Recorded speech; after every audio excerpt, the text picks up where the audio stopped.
Alright, we have a basement. Now we just have to fill it full of crap. It'll be a basement home.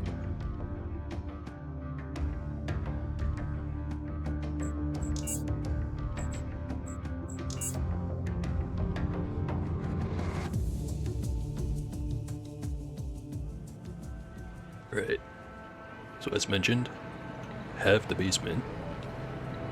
There's the electronics workbench. I remembered where to go get the mechanical one, which honestly kinda surprised that I forgot. It's over at Rail Crossing. Might as well go do that right now.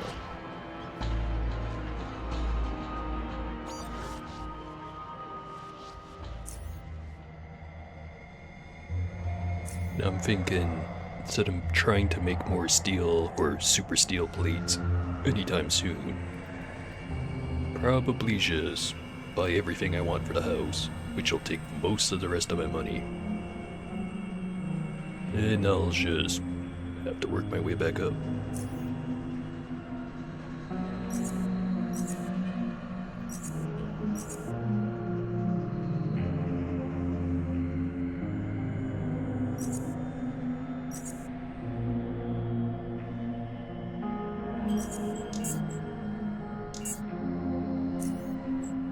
Speaking of, probably should have dumped the super steel while it was in the house.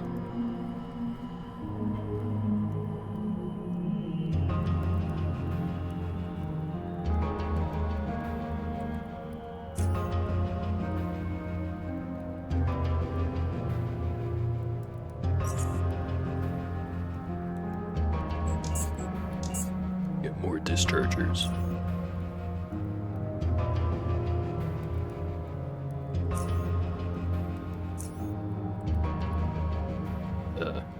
Pretty sure that's the bench he's got right there. But I forget how I'm supposed to convince him.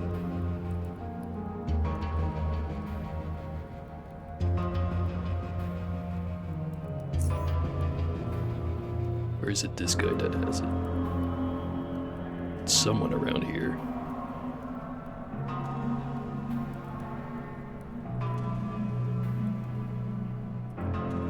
Oh no, wait. That's the thing. You'd only just barely see it.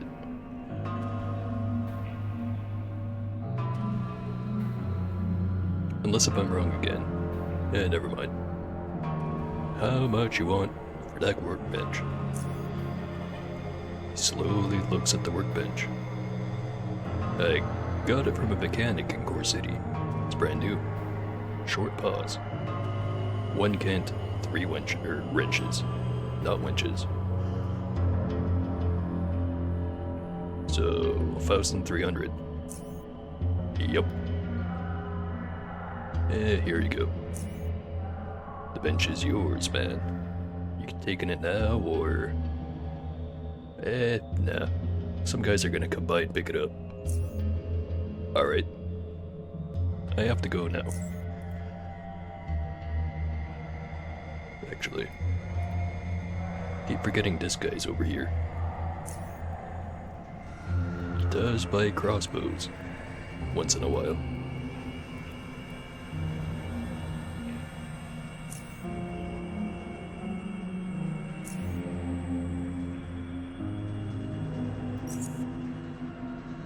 You want 26 bolts. You're in luck.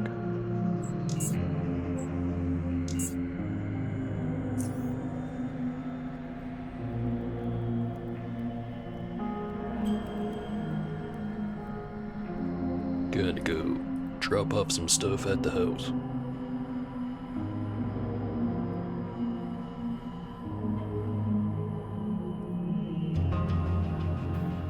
Actually, should go sell some of these electronic doodads. The buzzer. Keep not bothering to go see what he has. Not this time.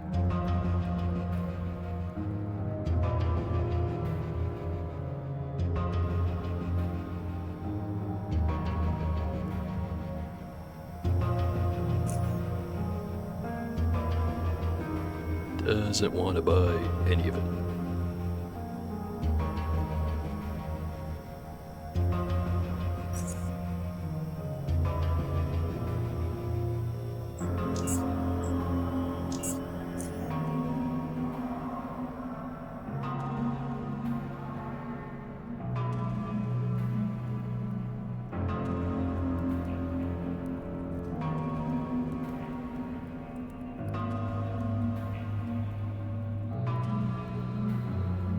It's just like real traffic.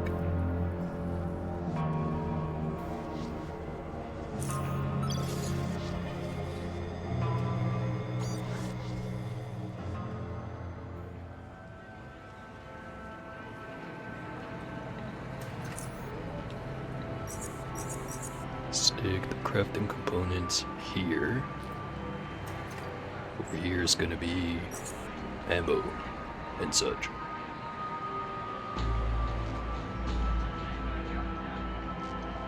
Drop some off for now.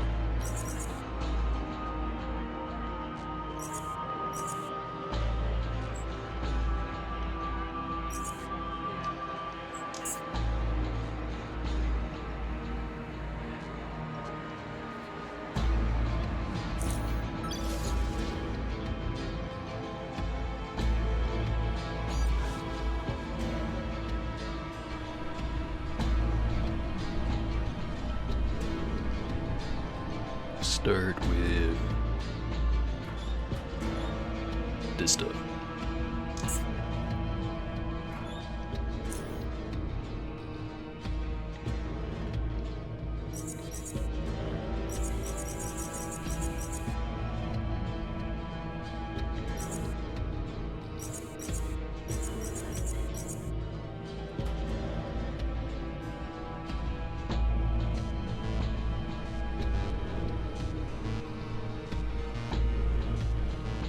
Not sure where I'm gonna keep all the suits and unique weapons and stuff like that.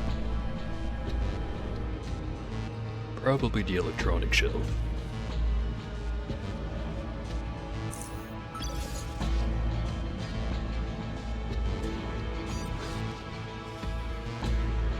Or computer rack. That's what it's called.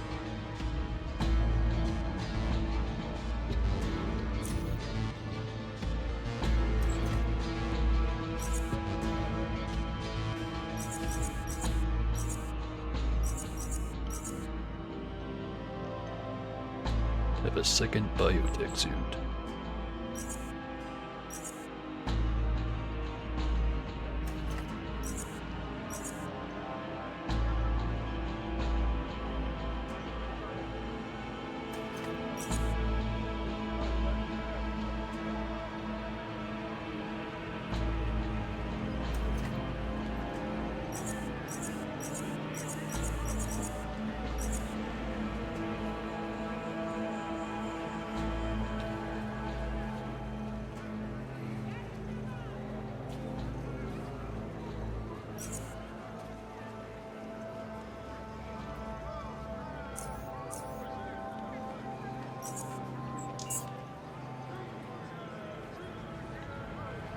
And the thing ran out. Just a little bit too slow.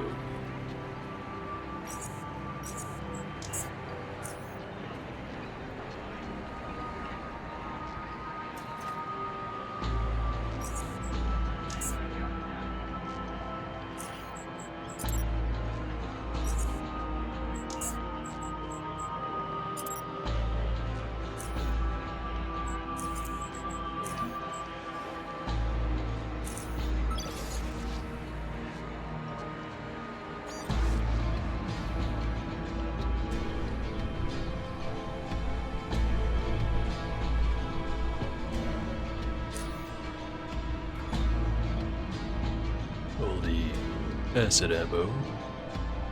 Where do we? Oh, there it is. Thought I put it away in the rack for a second. Just gonna leave it there next to a lighter. Nothing bad will happen.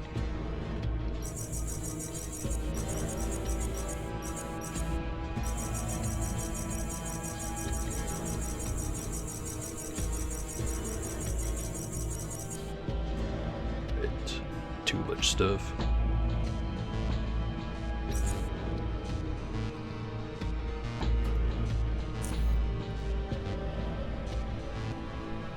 I'd probably get rid of some of this, especially all those metal plates.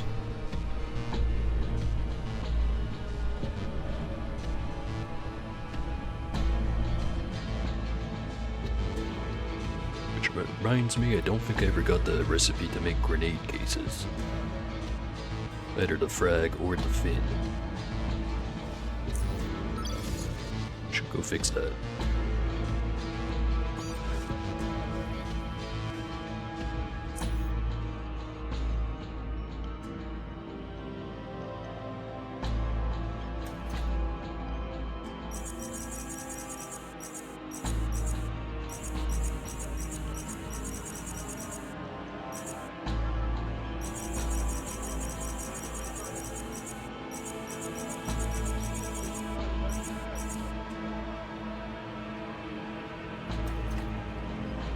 Trying to keep, well, maybe not the fusion cells. Those are more of an ingredient. But all the ready-to-use stuff, I'm gonna stick over here.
Actually, I might just leave the metal plates here.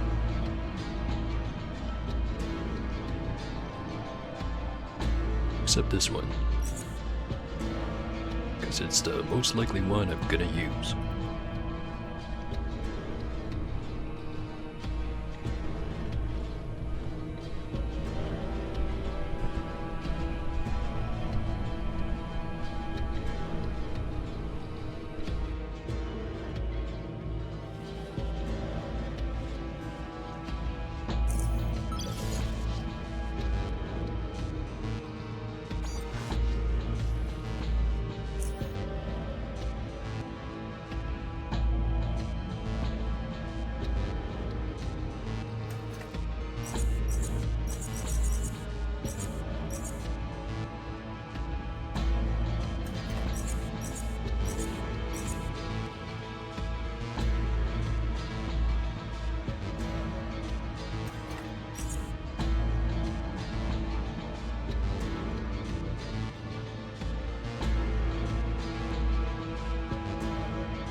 Alright, it's more or less everything.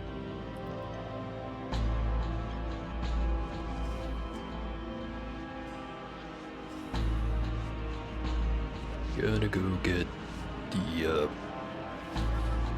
other things. Other workbenches. Yeah, that's what I was thinking of.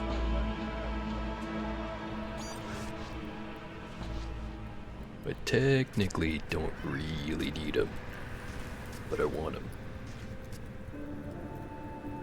Hey, it's a nice bench you have there. Gives you a surprised look, as if unsure whether he understood you well. This one? This? Need that for me business. It ain't for sale. Can't we make a deal? I haven't seen another one anywhere else, and I do need one. His stare jumps between you and the bench. Then he rubs his chin, scratches his head, and rubs his ear. After this unusual ritual, he answers, "No, I'm sorry. I mean, I made this one myself and... No, sorry." willing to pay good money for it. He repeats the previous ritual, but a response comes a bit more quickly. Okay, listen here. This cannot go under 1,000 charons.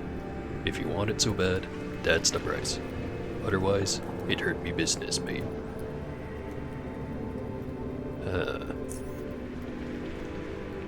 I mean, don't you think 1,000's a bit much? I think 700's a pretty fair price. It's not like you're running your business in Core City where this kind of thing's a lot more expensive. Yeah, well, it's true that this isn't Core City. I mean, yeah, but... He pauses to think. Alright, okay. It's yours. For 700. Sold. Well, the bench is yours to take. I'm gonna miss it, but yeah. Got coins to help me replace it. Right? Some dudes will show up to grab it.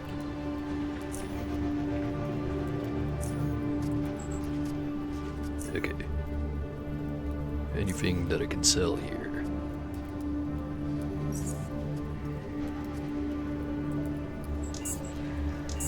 Whopping 2 coins.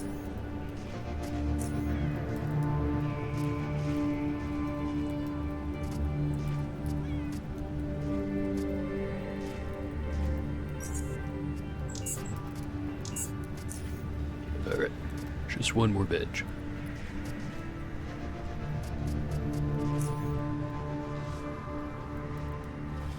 Over in Junkyard.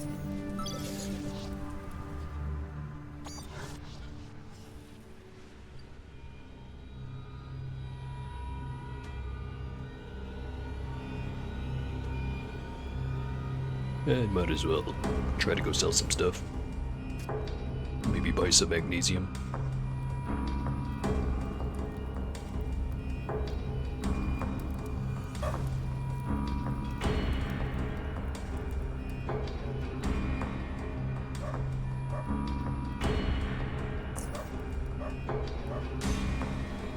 Sell some string too.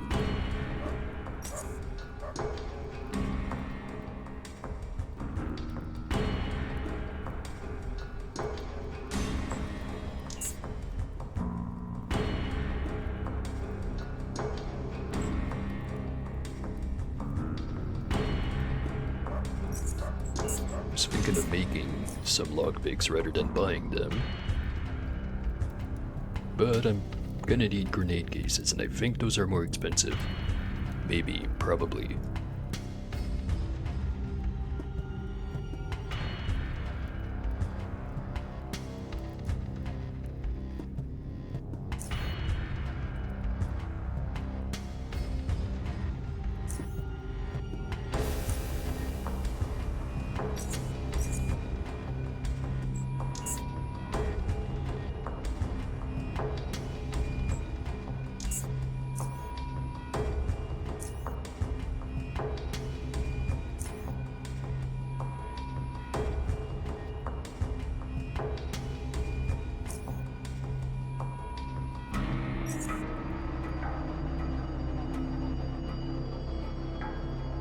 Let's see. Any grenade case blueprints? Mine cases. But not grenades.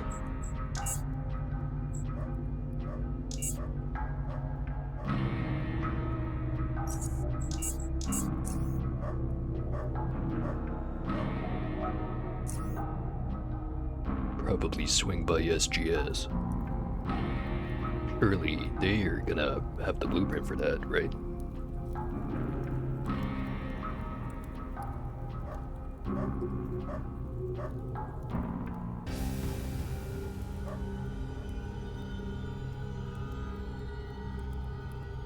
It's a nice workbench you've got there. See, you're cooking some purple. United Stations supply that one. It has all the tools a dog would need. medication too.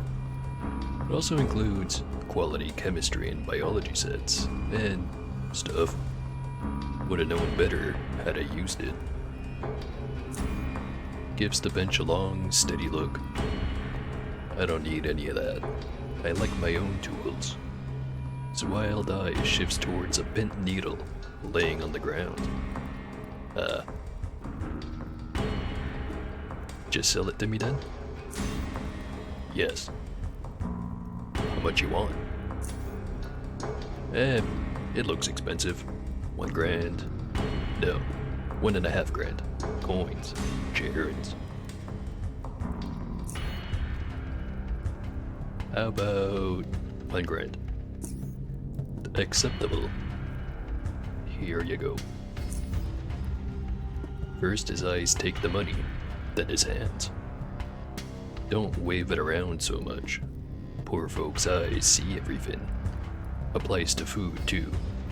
And everything precious. Alright. Some dudes are gonna come by to pick it up, by the way. How far am I from the ending? Technically if I skipped all the expansion stuff, I could get there relatively soon. Though I don't think it'd be a very good idea.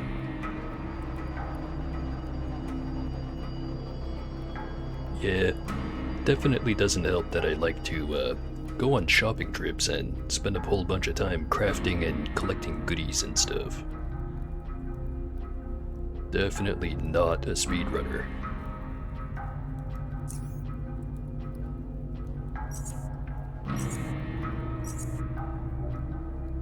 More magnesium.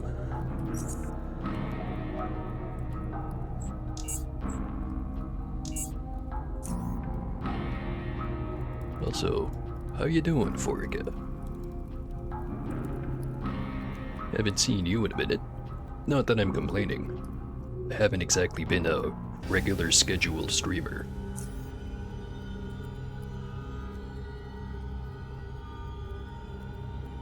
Not trying to say it's bad, just trying to measure / calculate / value the time, or the size.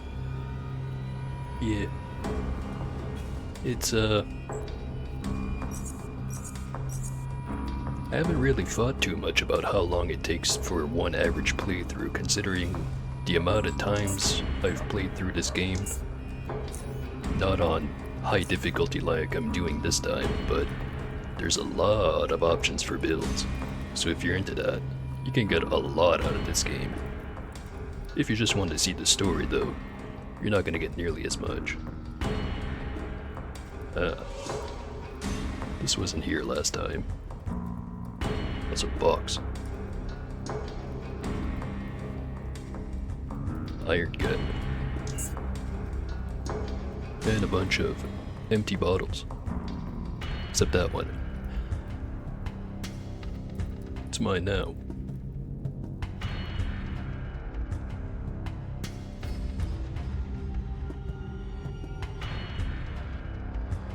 Swing by the dog for that other shop.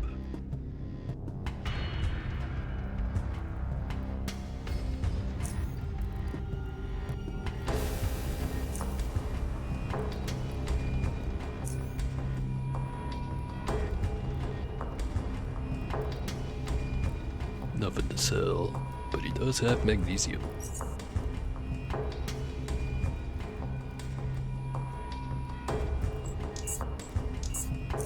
Alright, next up, SGS. Just played Rue Valley. Name seems familiar. Completely forget what it is though. It's pretty sure it won game. Because of its bad design, sometimes it was, or you were exhausted. That doesn't sound good. If you're getting tired of a short game, it's kinda not really playing to the strengths of being a short game. At least yesterday. You know what? I'm gonna look it up real quick because I swear I've seen that name before, but I can't remember anything else.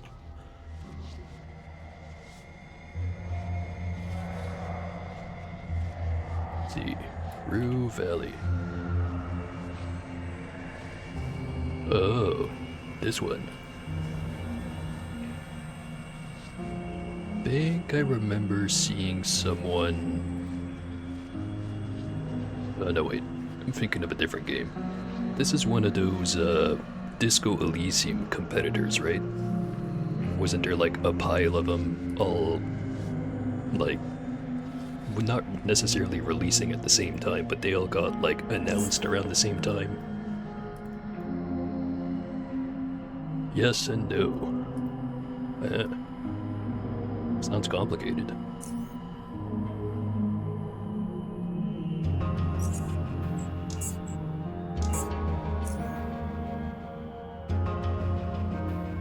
Marketed as a competitor, but it's not even close.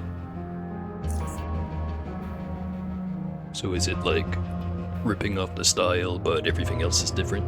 Because from the screenshots, it looks like the same kind of thing.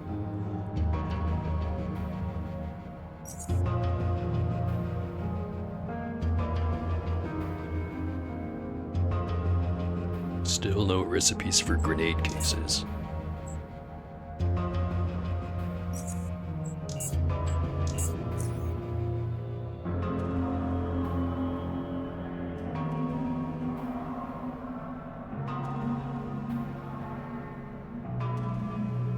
It's marketed as an RPG, but it's a story adventure where you play only as an observer.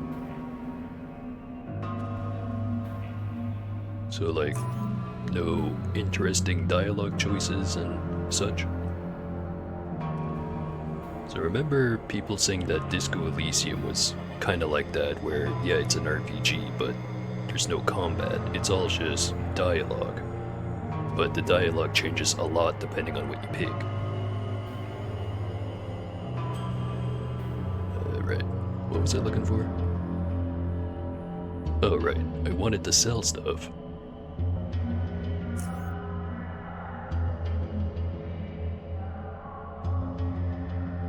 There is dialogue, but there's no choices.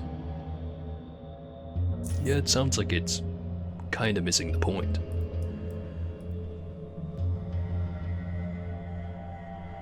Especially if it's short like you say it is.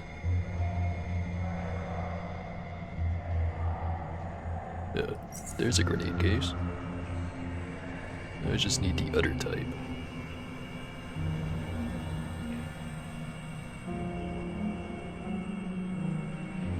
There it is. It railroads you from start to finish.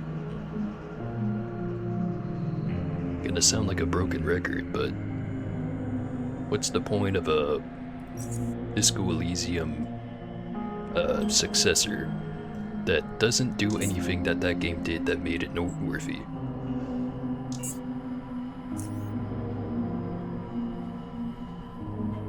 Story plays out the same regardless.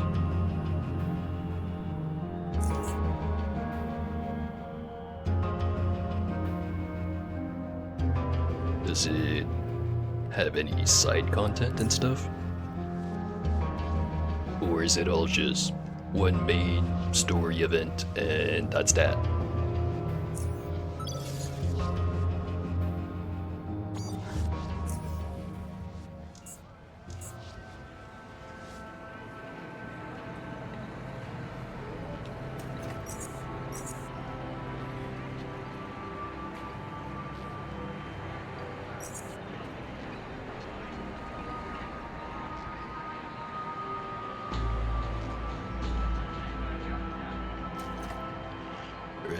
Is everything neatly put away? There's no side content. It's just a book.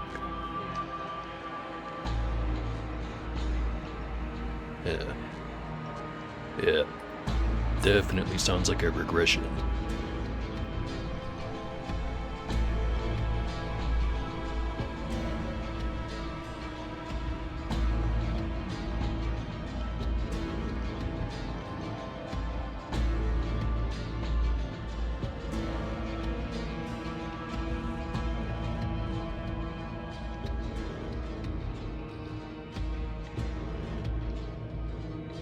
It's a misrepresentation.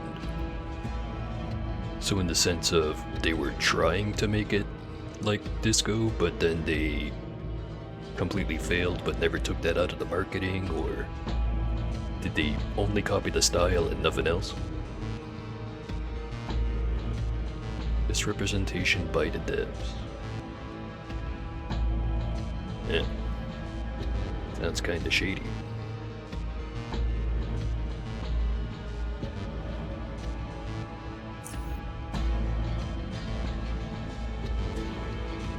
Right, move the workbench. 50 coins. Another 50 coins. And yet another 50 coins. Alright. One last thing. No, I decided not to buy the turrets last time, but I'm buying the turrets. Because I'm paranoid. Cheap turrets though. Good choice. Know that you can always replace purchased turrets with other models at any time. Alright. Got guns.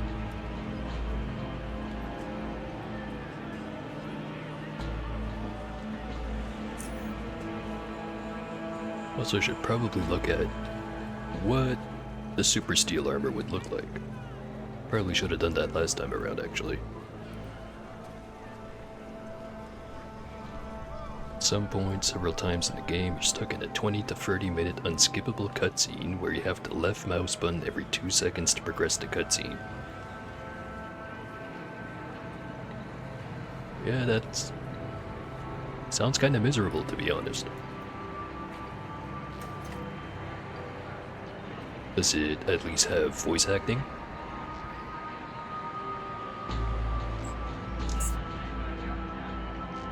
Because remember, that's one of the things where at first Disco Elysium didn't have it, and then they did, and it was like really big update because that's a lot of voice acting. Sometimes.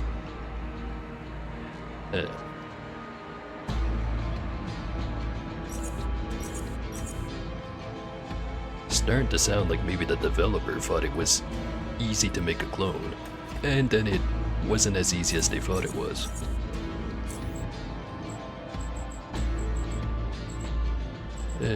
Maybe I shouldn't be too much of an armchair developer though. I've never made a game. Probably never will.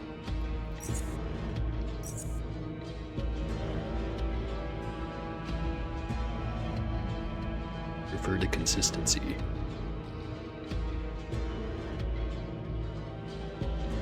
Either full or none. I'd also accepted like very important characters. You know, the ones that are going to be doing the most talking. Or maybe that's just me being a weirdo. Alright. Much lower threshold. Much higher, well, sort of higher resistance. Much better against heat. Same for acid. If I stick the other plates on there.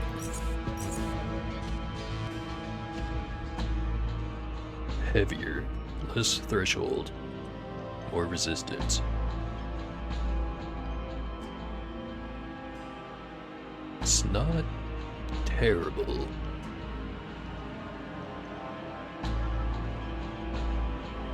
And I could make it right now. But before I do that, let me see if I can make any good boots.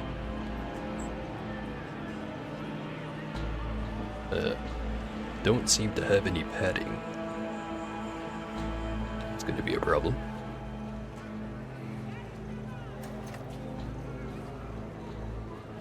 There are some dialogues where the same character will have a voice and then in the next line they don't. Yeah, that's a problem.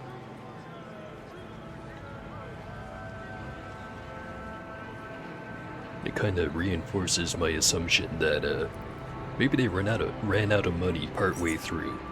Or maybe they voiced everything, then they rewrote things, and then they couldn't get the voice actors back to record more lines. Either way, it's not done.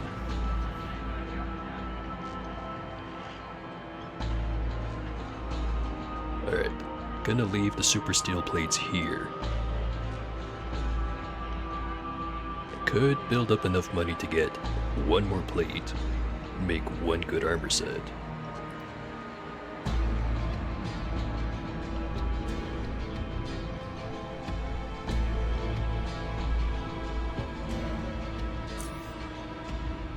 On GOG, there's 2 copies of the game. Is there a difference between them? Or did they just fuck it up and accidentally put it there twice?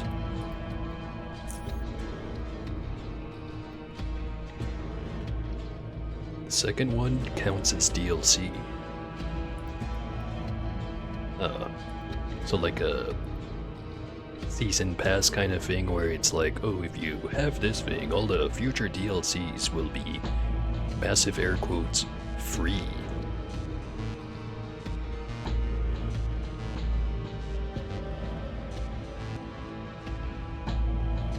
Yeah, it does seem kind of weird.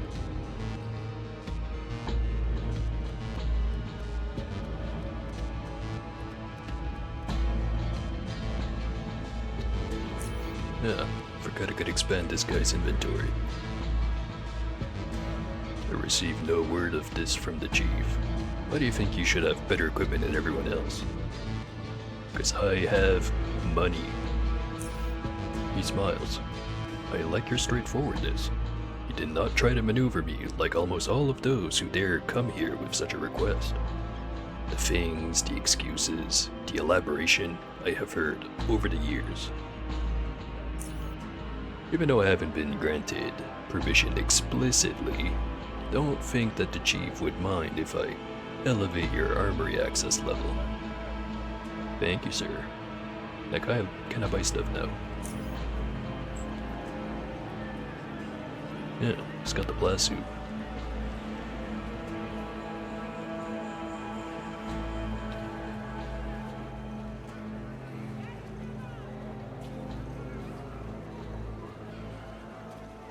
Kinda wish there was a difference with the icons for the blueprints where if you already know it, it's like different or something.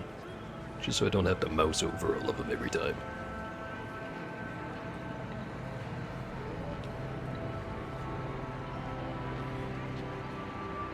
$119 quality.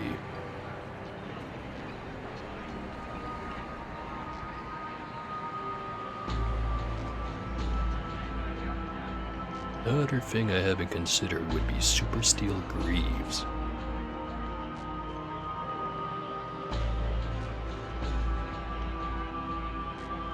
Also, still haven't found an enemy that actually uses kneecap shot other than like one guy from way earlier that I only vaguely remember.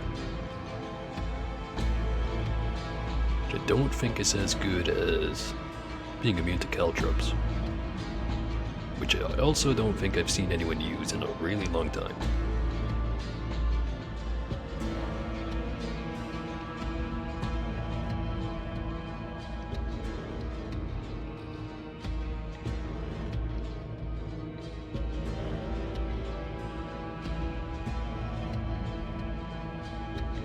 Hard to decide.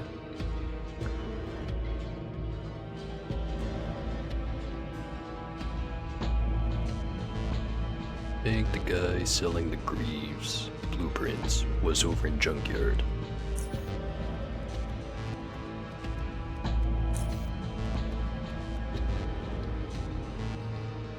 Trying to have fun with KCD2 with the Japanese voiceover.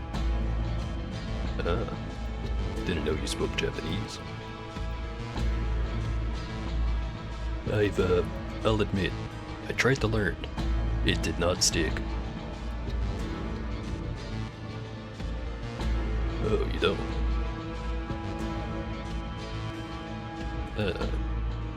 Well, don't understand, but I'm not gonna give you a hard time about it. Everything's better with Japanese voiceover.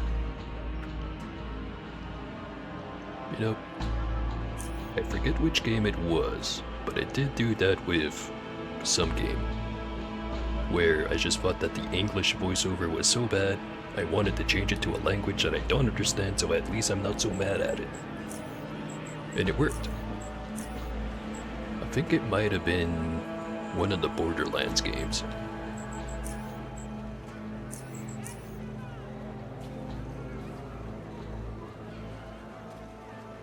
Did that for Witcher and Cyberpunk. Yeah, don't entirely blame you.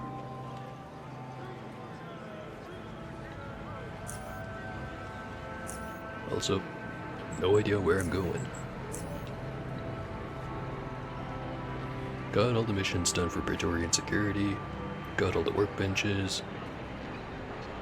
Alright, I wanted to go buy some padding.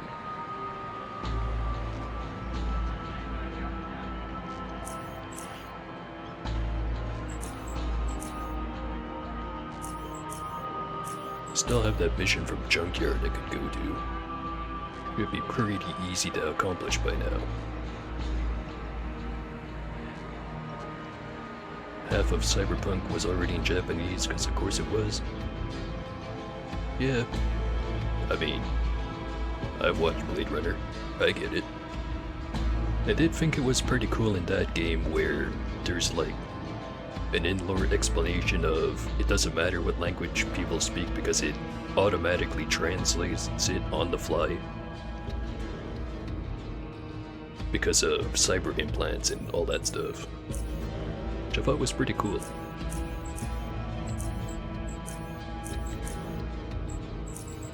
Alright, all of this stuff below the junkyard section I already have done. So maybe I go do this mission. I think I remember getting a lot of money from doing it. And I do like money.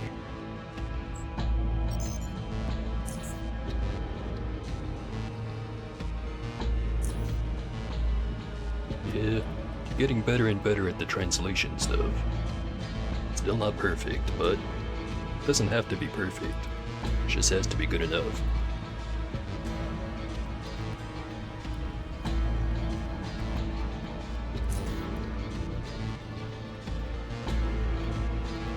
This guy refreshed his inventory.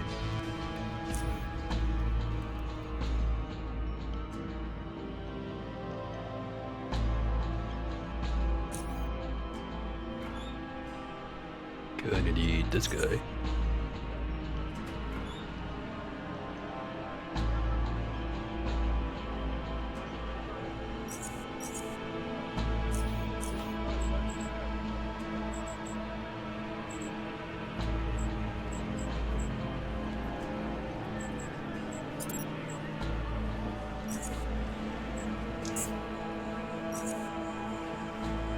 Higher the quality, the more of them I could make.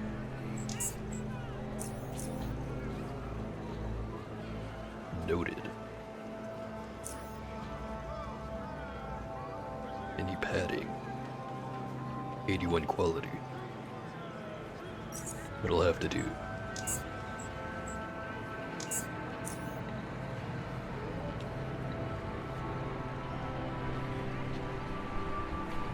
Gale might have some actually. Might also have a good boot spring.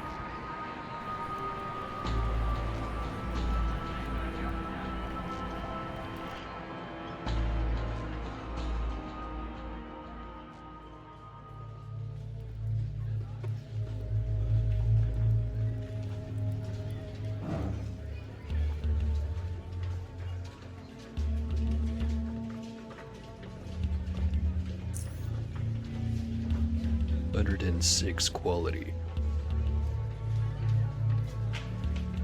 If that's higher than the one I have back at the base, it's only very barely. Don't think it's worth buying.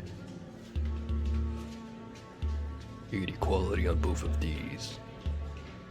I think I prefer the high density.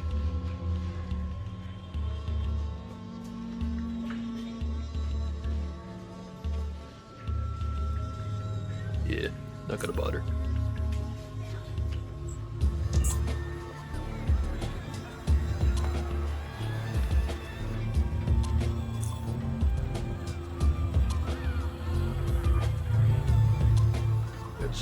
person I'm looking for should be at the bar, I think.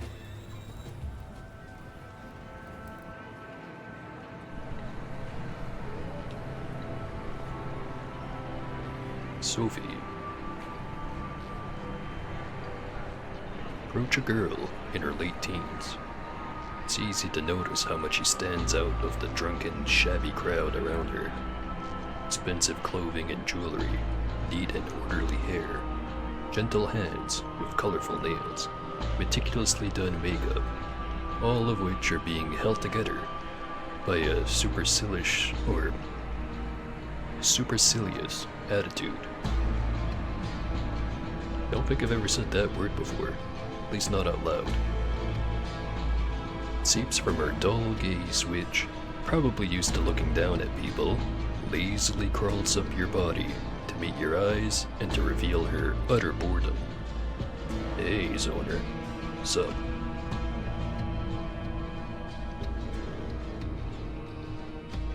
I'm not a Zoner. I'm Paul. Whatever. You all look like Zoners to me. Anyway, I'm Sophie. So, what do you want?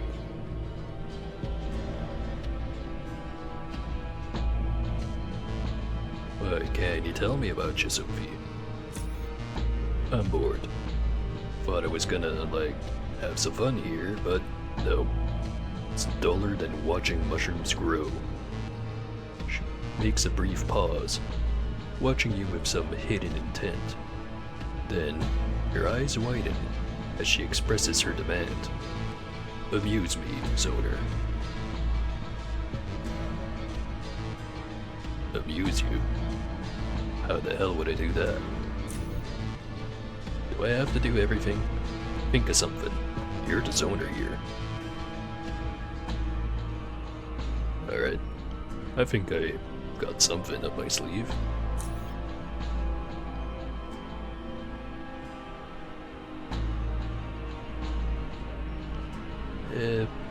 Maybe not Timmy the Cave Hopper. Check this thing out. Takes a long look at the creature, as if hypnotized by its odd appearance. That's gross, but kinda cool. Actually, very, very cool. What is it? I don't know. Found it in Foundry. Its head is a drill. Hardcore. I like it. I just like it. I'll call him, something cool. Eviscerator. Nah. Goreworm. Nah.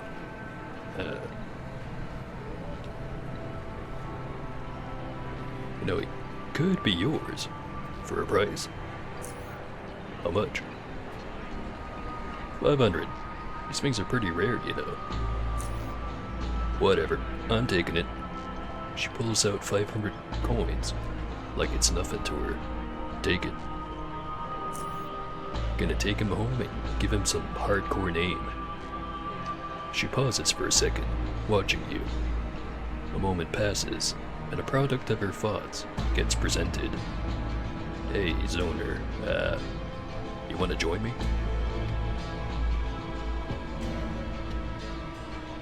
Yeah, why not?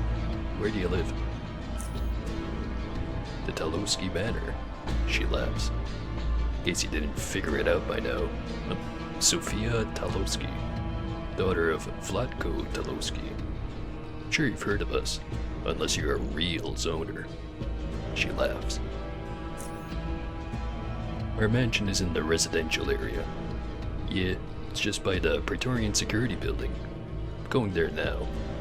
Wanna see me and Blood Eater? Nah, still not hardcore enough. Anyway, if you wanna come over, feel free to do so. She smiles. Goodbye for now, Zoner. Yeah, I might stop by. See ya. Alright. Turns out all you have to do to get girls to invite you to their house, or to Dad's house, I guess, is to show them your cool worm. This is not legal advice.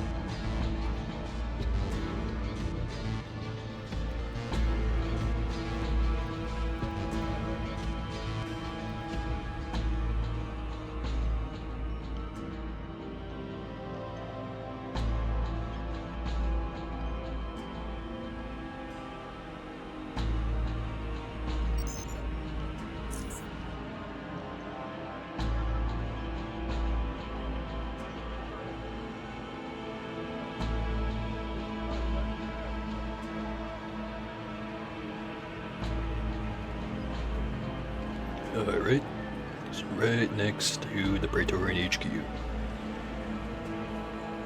It's a little bit bigger than my house, but I bet they don't have workbenches.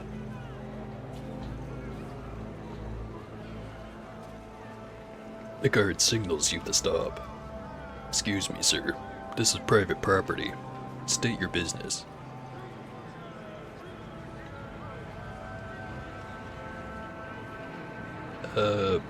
I would like to go into the building.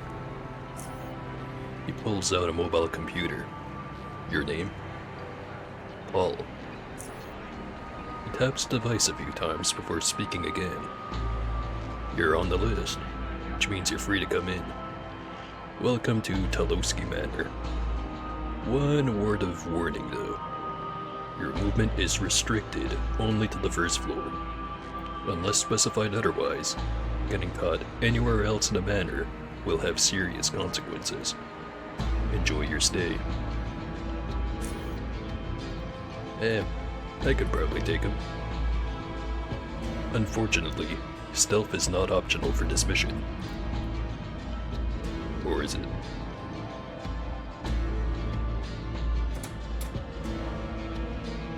Oh hey. It's Drill Egg.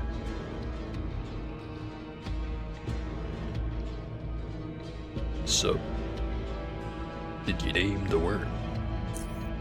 Yes, I did. I was thinking about all these hardcore names, but nothing sounded hardcore enough.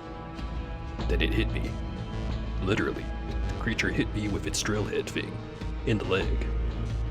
Drill, leg, drill leg. So I named him Drill Egg. She laughs. Drill Egg. Say it. Drill Egg. Drill Egg. Right. Lay up the Xanax lady. The way you roll the R makes it sound evil. She laughs with a sinister laugh. Yeah, okay, bye. It's in the fridge.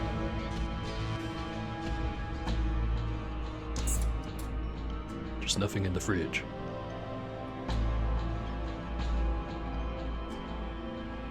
Right. Oh, mind me, I'm just gonna look at the vents.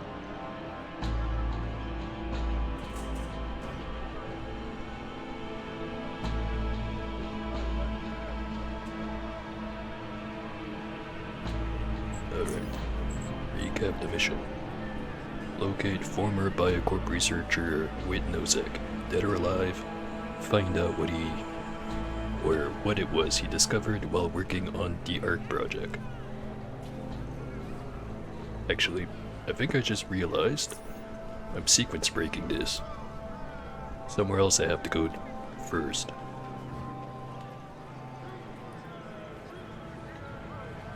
But it's not terribly far.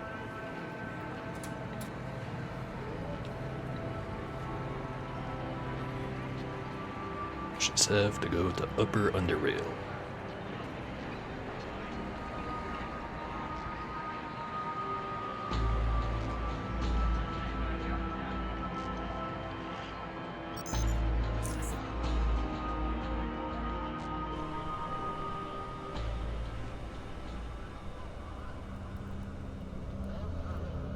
Sammy is still here.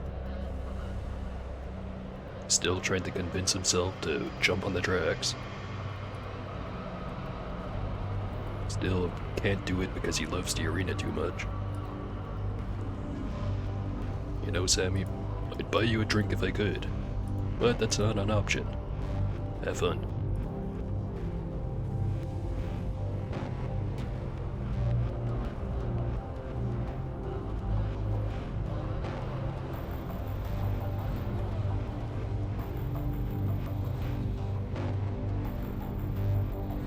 I think I took the long way around, but again, not far.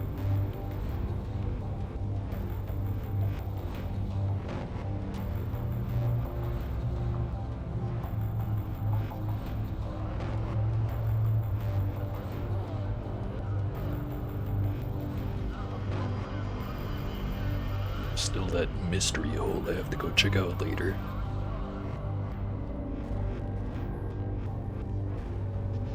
Camera freaking out.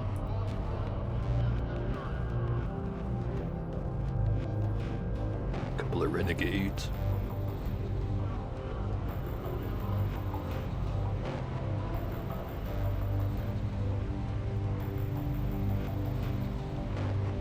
Pretty sure this is the spot.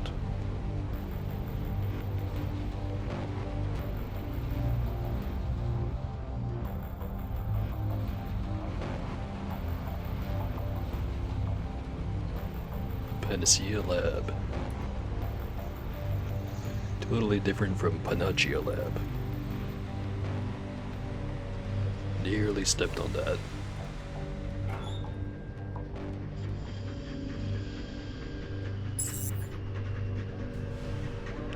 Dogs.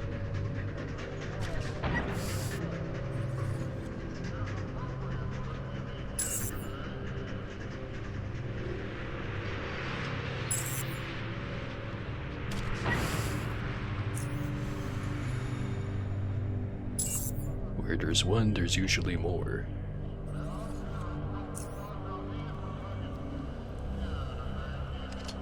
That said, they didn't come running. Maybe there was just the two.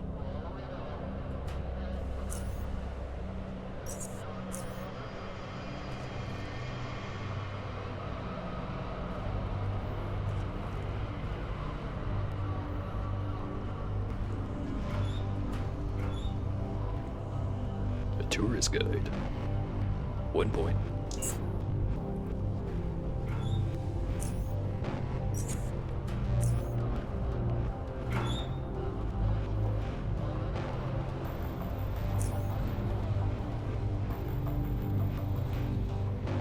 Probably keep the biohazard boots on. As much as I'm gonna miss the movement speed bonus. Rocks.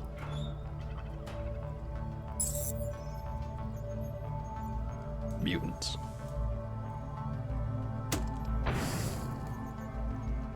Just short.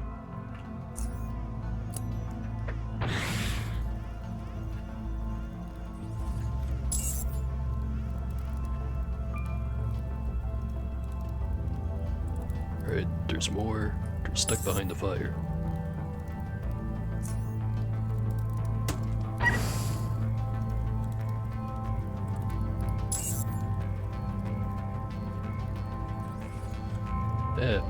Loot hoarding's only a problem if you're not actually using the loot.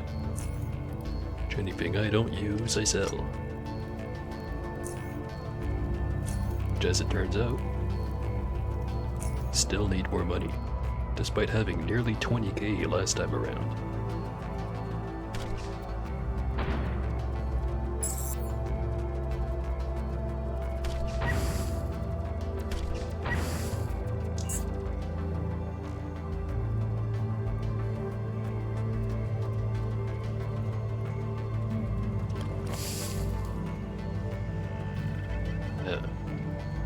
For some reason I thought these boots stopped the acid entanglement. Not just puddles. Darn.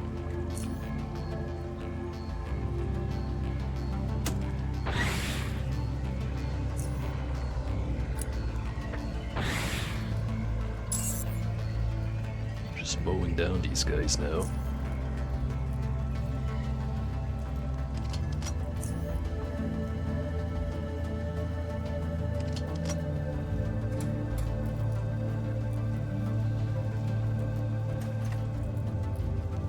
An old metro ticket. Last one I needed. 1 point.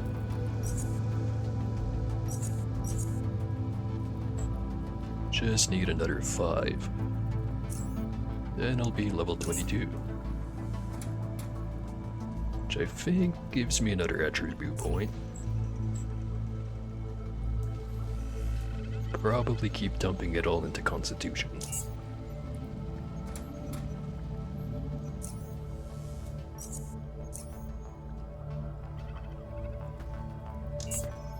The more Tasty sludge. Another point.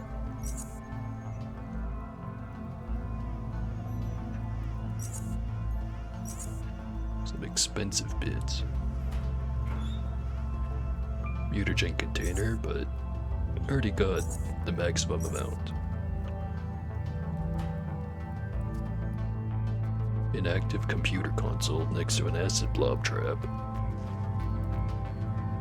Have to note that.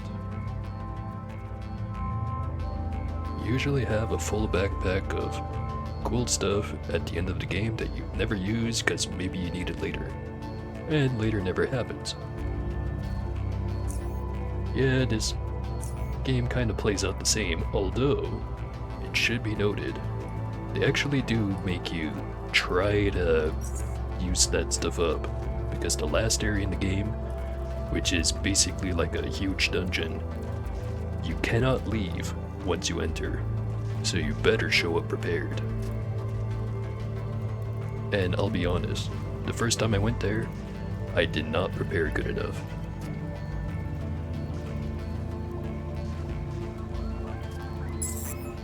Although, that was a long time ago at this point. And the build I was playing wasn't very good.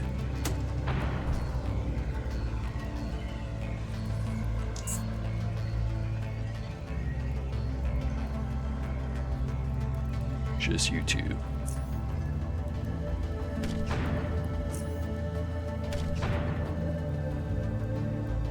That one flew out of the barrel sideways.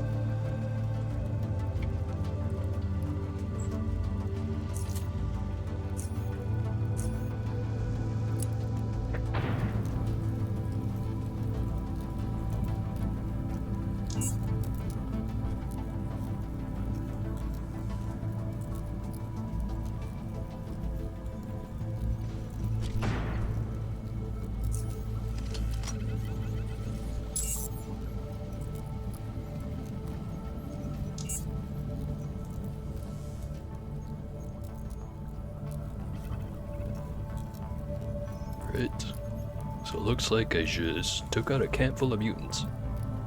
But it was their fault because they started shooting first.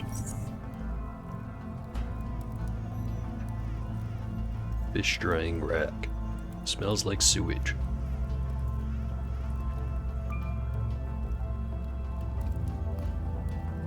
Holding cell keycard. A fishing rod.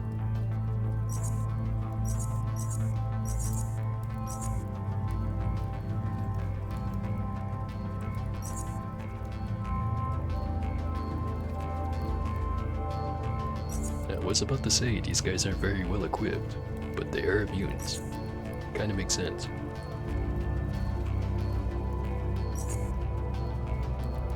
Also, I probably should not have brought the entire stack of flares. I might as well round it up to 60. Nice even number.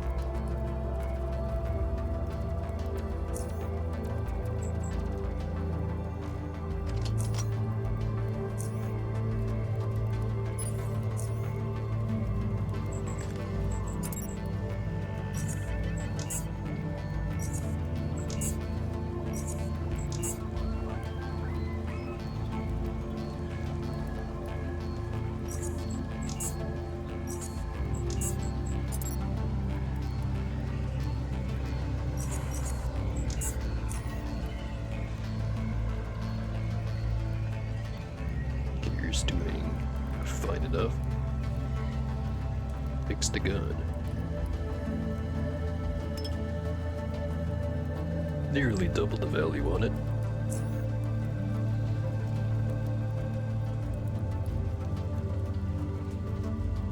Right. Pistol at the end of a blood trail. Leave that for later.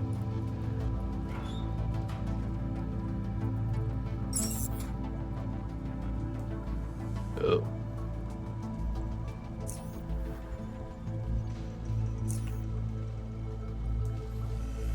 Shoot that right there.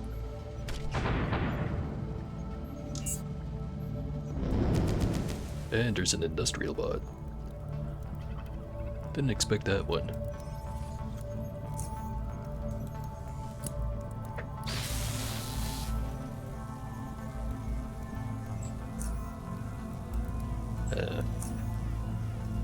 Reload next turn. See what a frag does against him. Not much.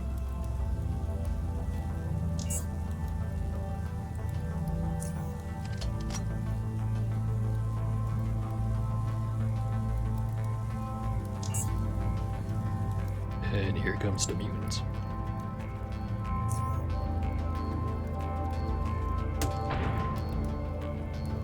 A little bit better, but I'm gonna need more than that.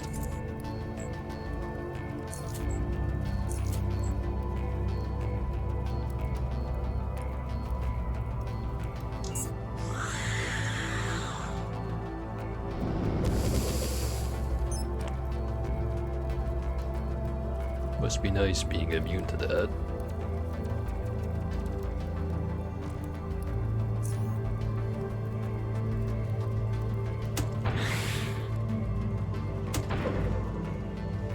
Should not be risking 41% shots. It's coming in for the beatdown.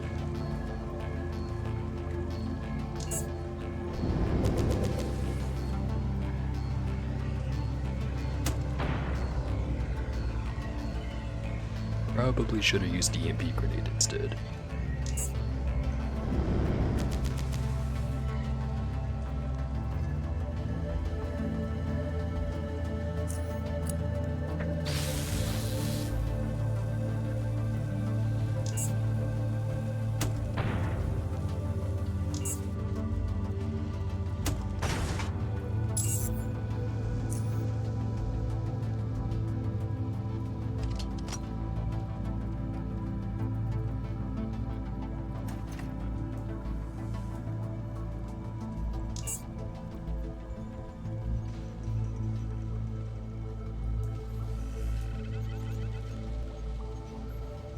I forget.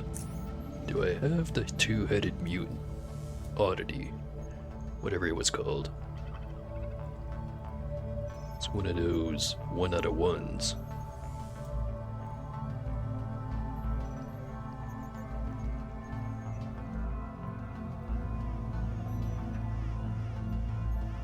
Don't see it.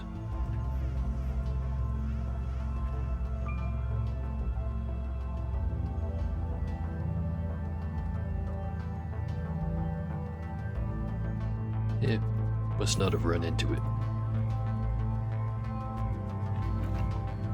Oh hey, cigarettes. Pack of lung cancer flavored cigarettes. Tasty.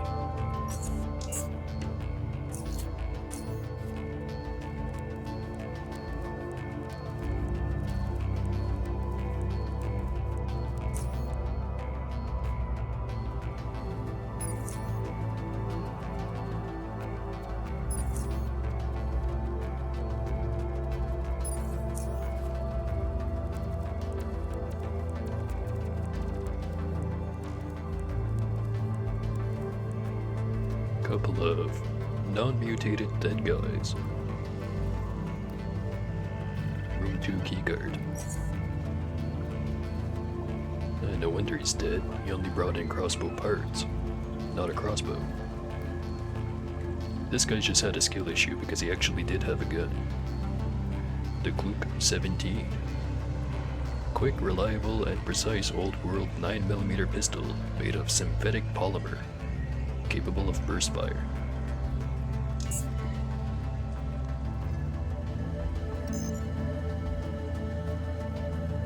Do I run Windows 11?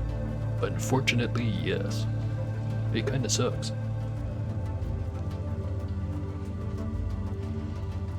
Looks like most of the files have either been deleted or encrypted. However, there's a couple of unencrypted emails you can access. To Mark Reed. Subject: aliases.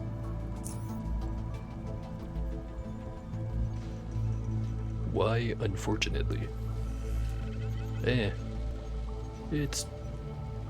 Maybe it's some weird thing to do with my hardware or something, but every time I upgrade Windows, and especially this time around, gives me weird issues that I then have to spend like an entire day troubleshooting, and then the answer turns out to be like, oh, just don't have the taskbar on both screens. As long as you don't have the taskbar on both screens, Explorer is not gonna randomly crash for seemingly no reason. And other stuff like that. Like how Notepad just stopped working. I tried reinstalling it, didn't work. And now I just use Notepad++ for everything. Anyway, email time. Mr. Reed, due to recent turmoil within the organization, we decided to, for security reasons, use aliases in all external communication from now on. You'll find that this is in full compliance with the security rulebook, as well as local governance mandate. The aliases for the primary staff are assigned as followed: Gerald Adams, Comas, Alexei Makar, Chiron, Whit Nozek, Talo, Earl Evans, Minth, Njord, Abbott, Nessus. Have I tried Linux? A long time ago, I did. Shit, I think I was still in high school at the time. Had a little mini laptop thing. I got really tired of how badly it ran, so I tried installing Linux on it, and it kinda worked. In the sense of, it ran better. But then I had to spend a bunch of time figuring out like, okay, what equivalent to Microsoft Office do I want to use? Followed by, shoot, there was some other problem, I forget. But the reason I stopped using it was because I couldn't get the printers to work. Like, it should have worked, but it didn't. And I didn't know nearly enough about Linux to actually troubleshoot it properly, so I just kinda gave up and went back to Windows. Should probably try Linux again, to be honest.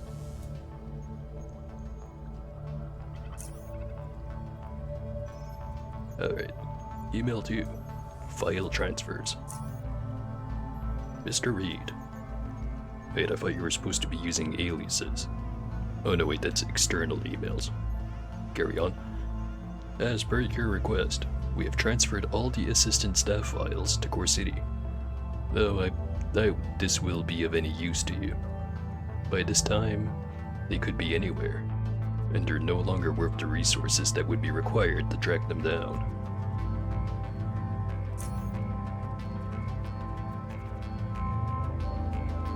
Then this one is from Mark Reed. Received and filed under the following code. Number 41FG9981.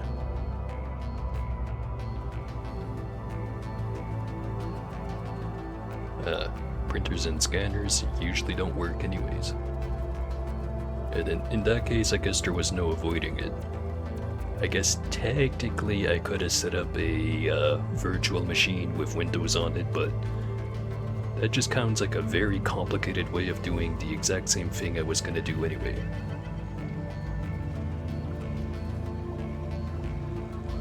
Yeah. The new Steam PC things that they're trying again, they're running on, what was it, Proton? Same thing as the Steam Deck, right? But yeah, I am cautiously looking at that. Because if I can get OBS to work on that, or more specifically, if other people can get it to work on that and have it work properly, I might actually switch over.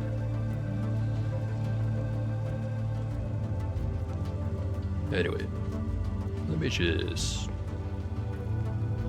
take a quick screenshot.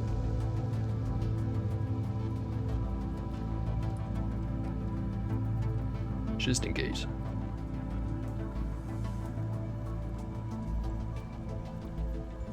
Windows notifications are being friggin' weird, but that's not reflected on the stream, thankfully. They still have a huge problem with MP games. Yeah, isn't it a lot of cheaters used to run on Linux because a lot of the anti-cheat tricks didn't work for Linux, and a lot of major games nowadays just kind of go, yeah, nah, you're on Windows or fuck off. Or actually, the only one I can remember where they just completely took down the Linux version was Rocket League. But I think that was because Epic bought the company and therefore became in charge of the game, and they just kind of decided, yeah, no, we're not going to bother with the Linux version, so we're just going to discontinue it.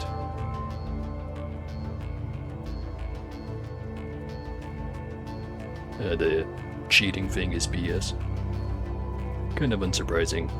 A lot of people assume things, kind of like I do. Anyway, last email. Subject, Thallow. Or is it just Tallow? I'll go with Thallow. Mr. Reed, I strongly suggest that you act upon what we discussed in person last week. Thallow is acting weirder with every passing day, and I fear there might be something wrong with him psychologically.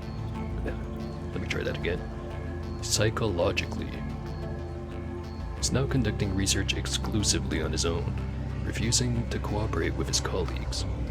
He hasn't written a report in days now, and openly admits that he will not share his knowledge with anyone.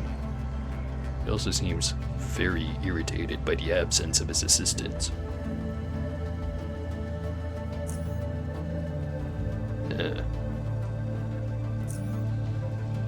Also, I'm still thinking of that code, and I'm pretty sure I just have to go to the lab in Core City, the one that had the cube, before the Jordan stole it. And then just go stick it on the computer there. Oh hey, that guy. I'll get you out of there, that guy.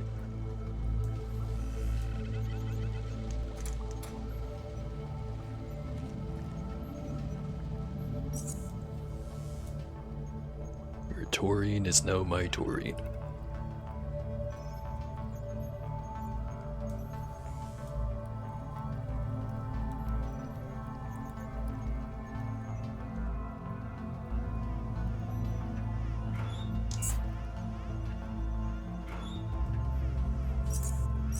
Three pouches.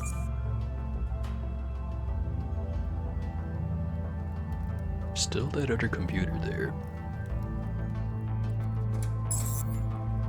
And more suicide bots.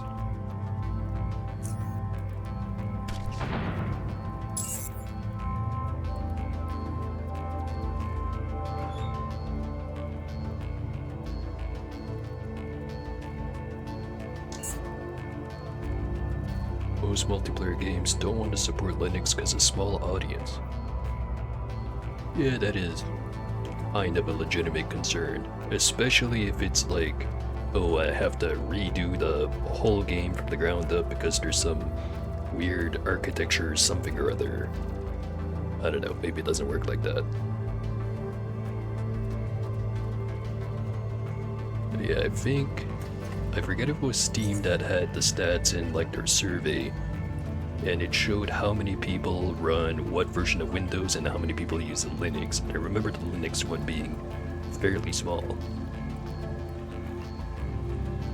So it would make sense not to dump too many resources into it. Ideally, it would be easy conversions, and if it's not, then not even bother.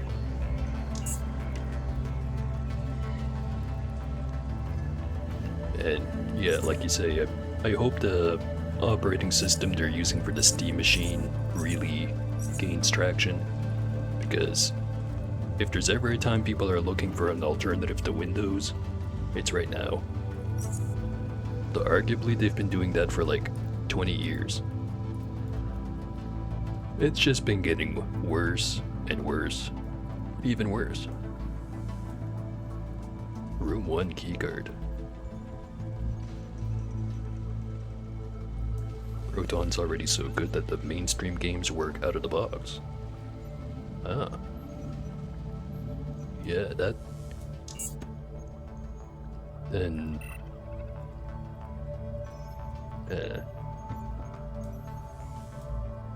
Hold on, let me get my train of thought back together.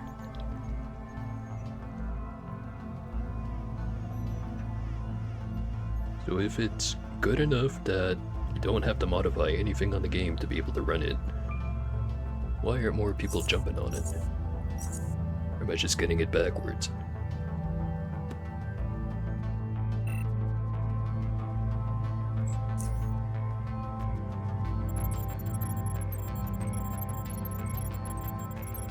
Because I know, like, some of the excuses like, oh, I can't run Microsoft Office on Linux, is technically kind of bullshit, because it's the same thing as, like, when people were concerned about getting Office on Mac computers and stuff, which at first you weren't able to do, and then eventually Apple was just like, hey Microsoft, we'll give you a big pile of money if you make it work, and then they did. So it's not that it can't work, just that they don't care to make it work because they're making money off of it not working. Still have to learn the new way of installing software. Yeah, don't you have to do everything through,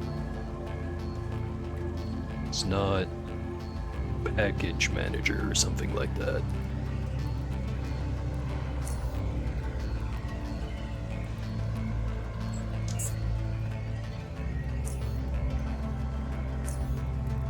I remember in my short time of using Linux, it was along the lines of find the right thing to slap into the terminal and then it does the rest for you.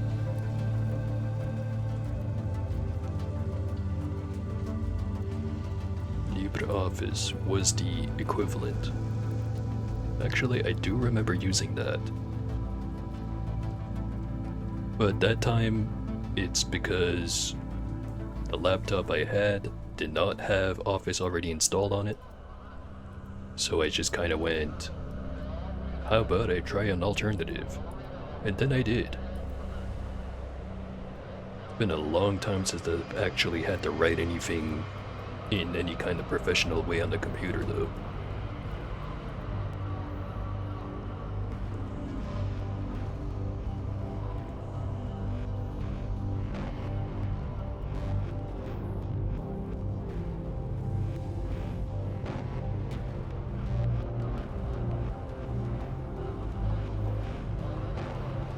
I really do wish my memory was better.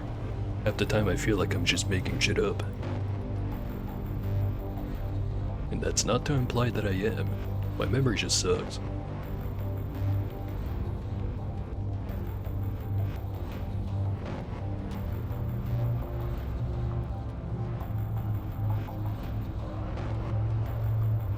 Such as how I forgot I have a perfectly good drink right here.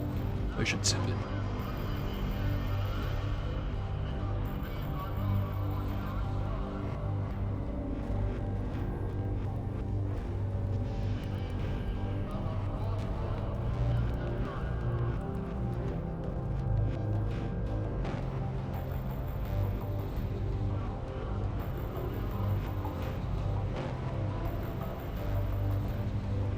You dropped Windows for Linux because your hardware did not support Windows 11. Yeah, I've heard a lot of people do the same thing, which don't blame them, because from all the improvements, massive air quotes, that are on Windows 11, it really does kind of feel like they just decided, fuck this shit. The hardware manufacturers are paying us to enable this new feature. So we're gonna rush out a new version. We're gonna test it in production. Yeah, at least I managed to be able to just upgrade it because I had a legal copy of 10. You know, for once. Then, just decided, okay, it says I'm hardware compatible, gonna get everything done, gonna upgrade. Then I did. Then I regretted it. But it's too late now. I've already set it up.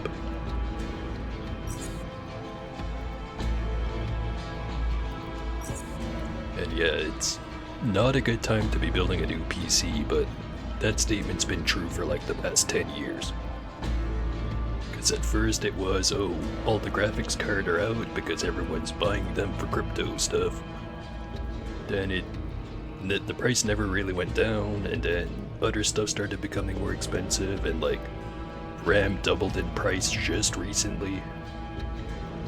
Shit's getting stupid.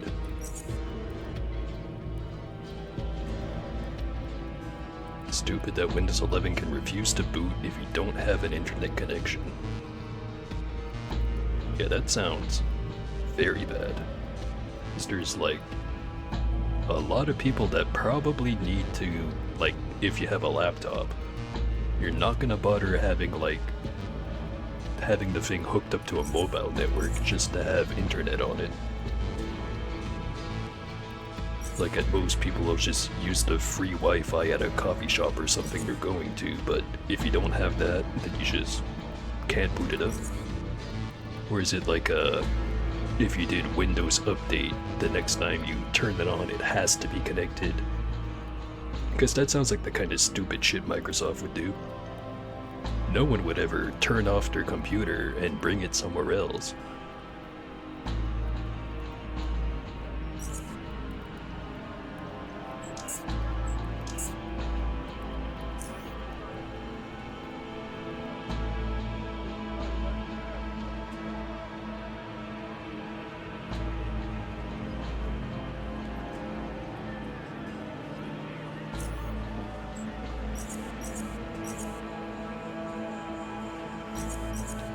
Sell all of this stuff.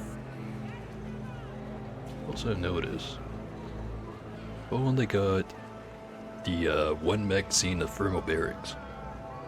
Should make some more.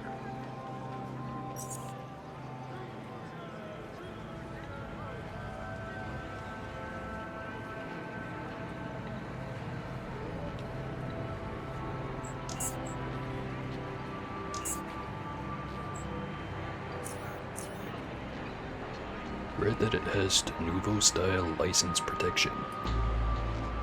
I'm definitely out of the loop when it comes to the open waters version of Windows.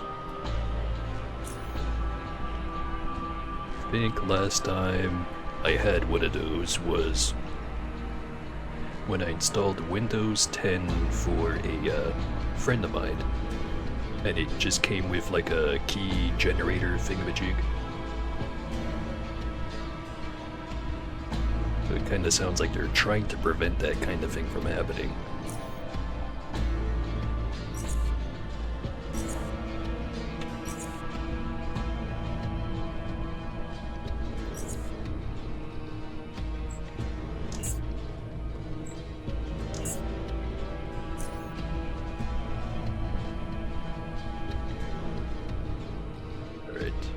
Next place I had to go to was lab.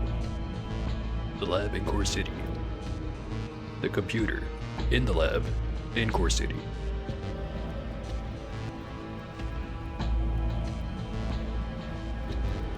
Still have a Windows 95 CD key lying around.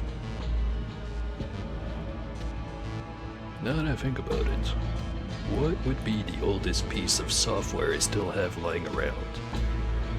PC software specifically. Because if I don't include that, then the answer is an old copy of Tetris I have lying around for the Game Boy Color. Hold on.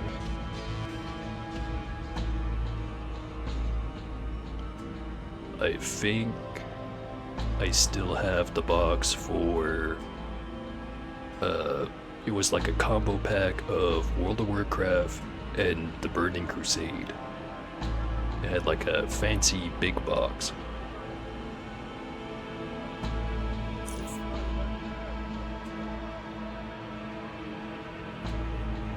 Oh, you've got it on diskette. That's pretty cool.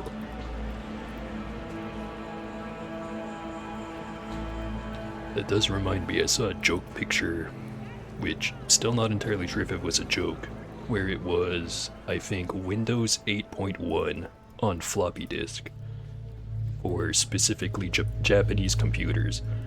And the picture had like a huge stack of disk, and the first one read disk 1 of 200 something. Still pretty sure it's a fake picture, but pretty funny.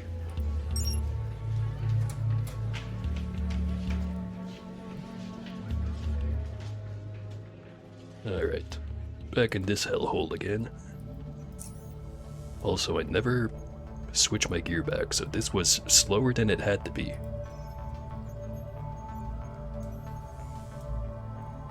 '95 was the last one on disc. And everything after was CDs. In that case, it was probably someone just joking about how outdated some of the PC stuff is in Japan. And it's not necessarily outdated in a bad way, it's just they hold on to what works for longer. They're not like the North American market where it's, oh, it's obsolete, throw that shit out. Okay. 41FG9981. What is your secret? Micah Moss. Cleaning. C number blah blah blah broken link. Raymond Carson. Genetics assistant to Alexei Makar. Another number with a broken link. Albert L. Russell. Genetics assistant to Whit Nozek. And Aaron DeLuca, chemistry assistant to Nord Abbott. Now, can you click on more numbers? But before I do that, I really have to go to have a piss. Be right back.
we're back.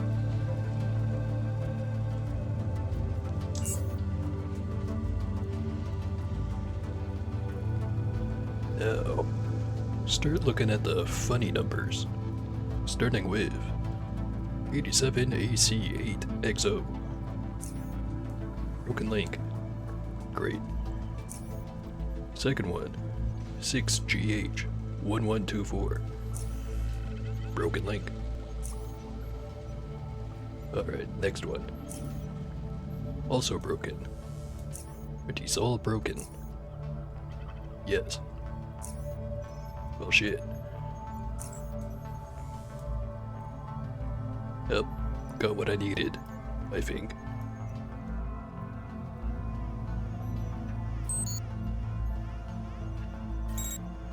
Still a security camera.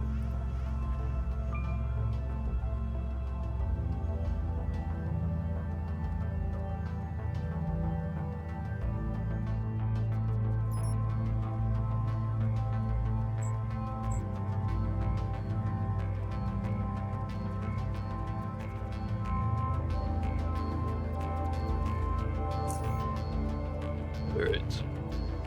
Out of the gas. Put the actual gear back on.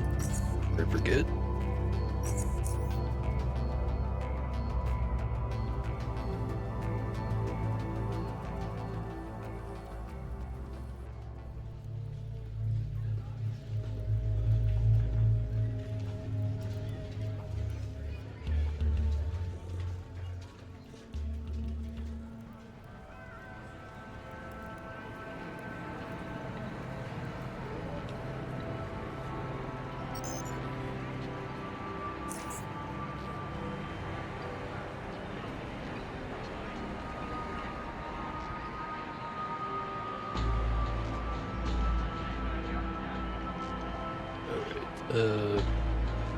Shoot.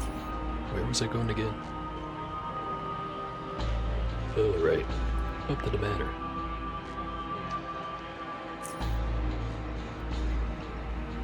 Maybe I should swing by my house and see how some super steel boots would look like.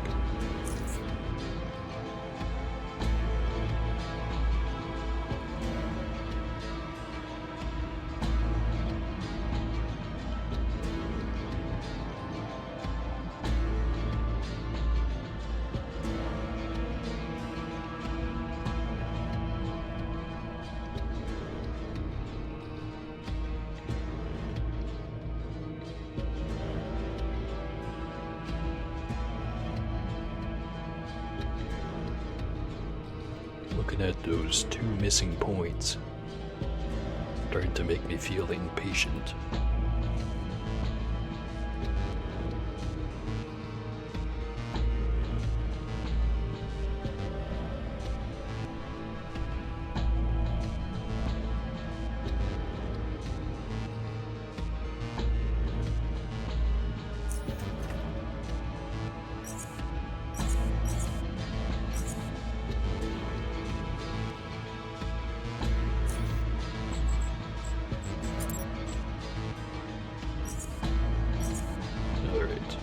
With the highest quality super steel I have, maybe I should add the boot spring too.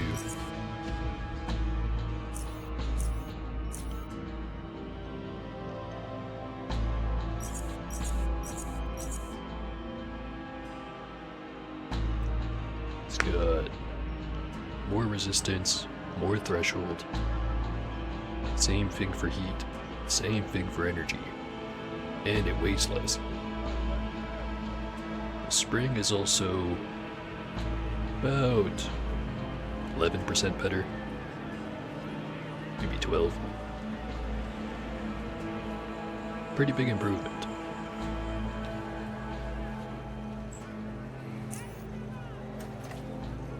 Oh, right. Should probably also look and see if I use the lowest quality one instead. Just compare the mechanical. 11.5. 9.4.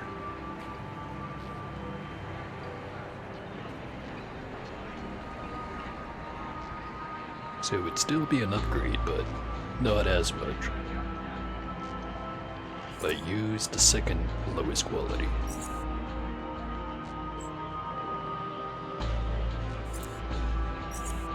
It's 1% more.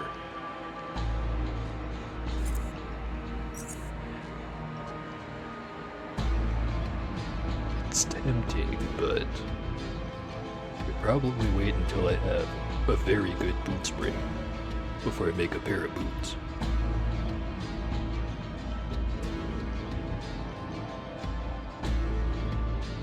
Could also just double up on the metal.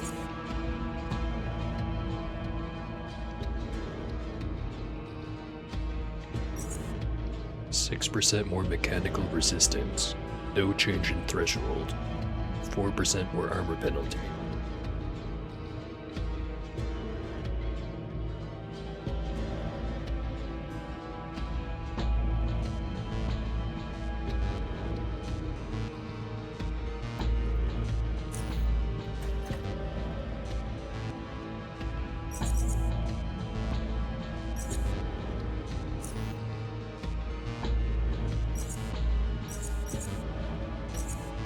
Compared to if I'd made it out of tungsten. Slightly more than double the threshold. 4% increase to mechanical resist. Also better at the other stuff. And it weighs less.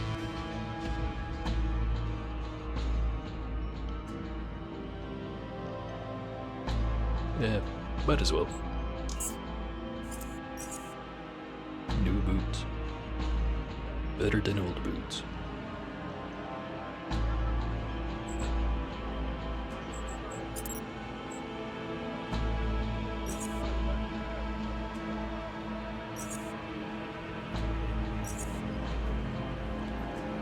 So I could try to keep the armor penalty low.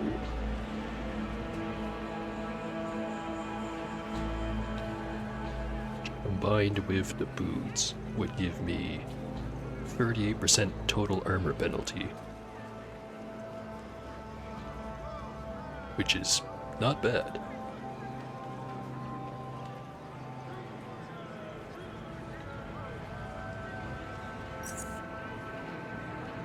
Boosted up by 9% when I add an extra plate. Increases mechanical resistance by 4%. Mechanical threshold by 2.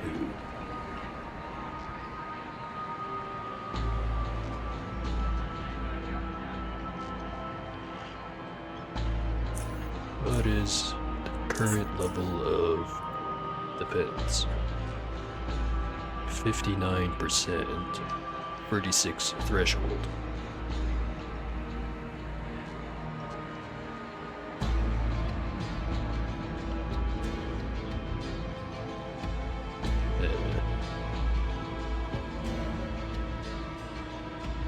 Might be worth it. Let me just read the description for this again. Amount of mechanical damage armor can absorb. The armor either absorbs the amount indicated by the percentage or the flat number, whichever will result in more damage being absorbed. So it could just completely ignore a threshold and go entirely for resistance. Then that way I also have more movement.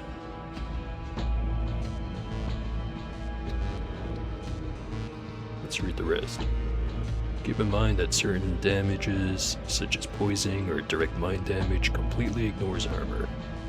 Number in the bracket is the percentage by which the damage that goes through the shield and the resistance is modified. So I take 11% less no matter what. And I forget if there's a maximum cap on resistance. I think there is, but I don't remember.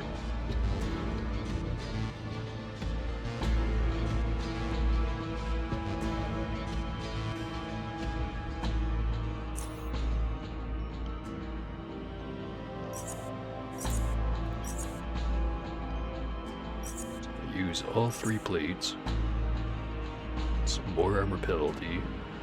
Less threshold. more resist, including a whole bunch of resist for heat and energy.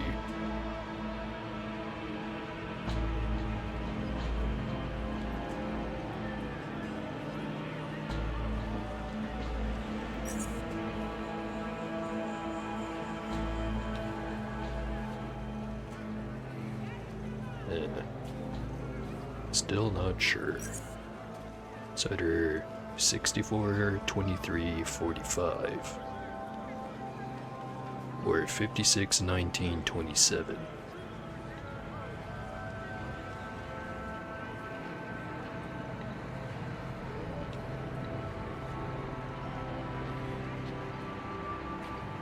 This might be one of the best super steel plates I get for a while too. What if I used a low quality one? Yeah, notably worse. By 8% resistance. And 4 points of threshold.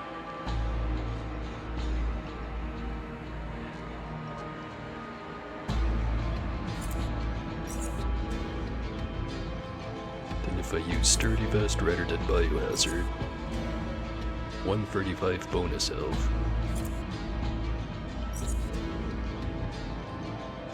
Armor penalty remains the same.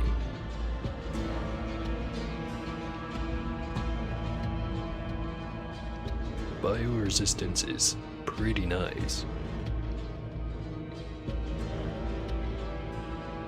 Fuck it, let's do it.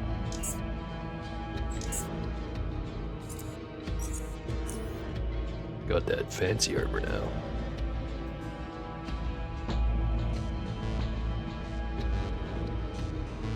For comparison,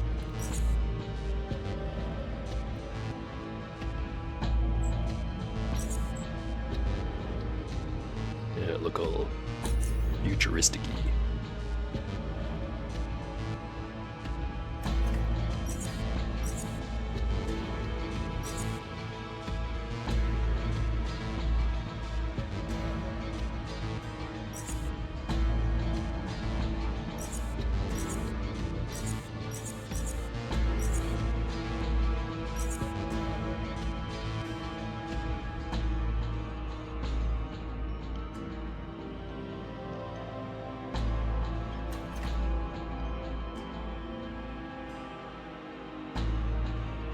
Feel like there was something I wanted to put away. Alright, the knife.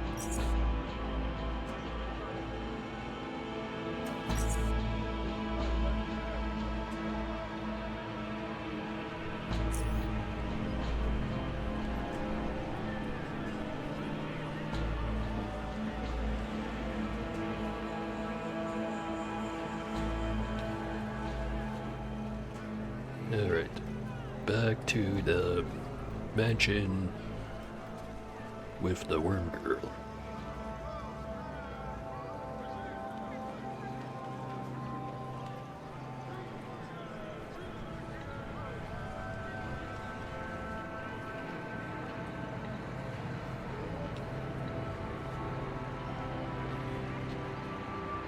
Giant one thing I forgot to check. 66%. It's a pretty good amount. Probably.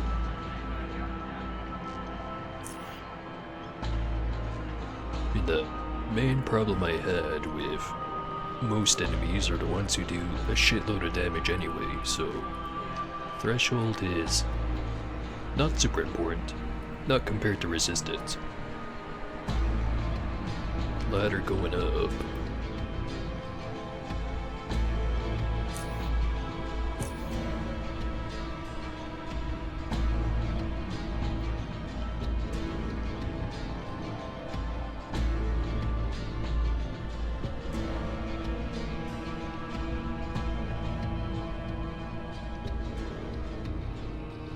TV room.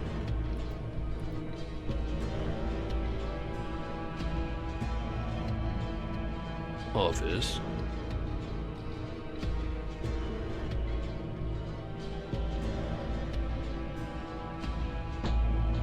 Bedroom. with a guy. Can't see his full name though. Probably wouldn't like it if I walked in there.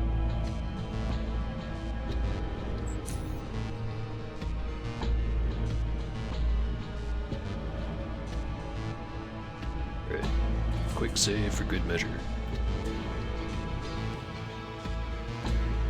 Nice poster.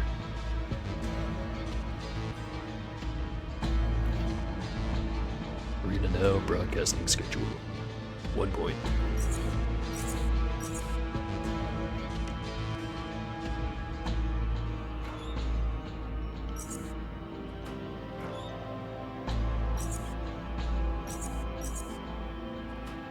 It's everything in here.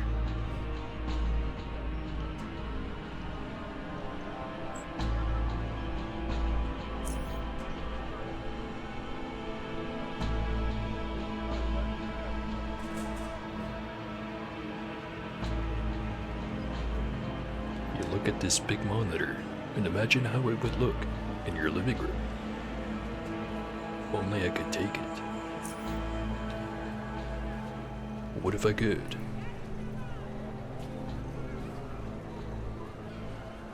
Right. Is that guy still in his room? I'm guessing.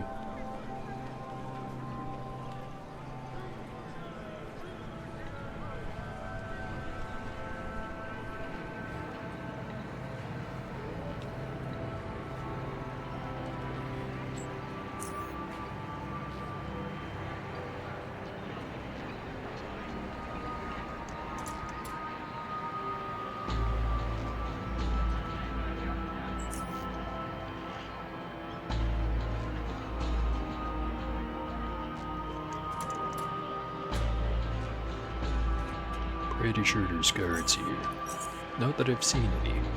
Yet. Just heard a door open.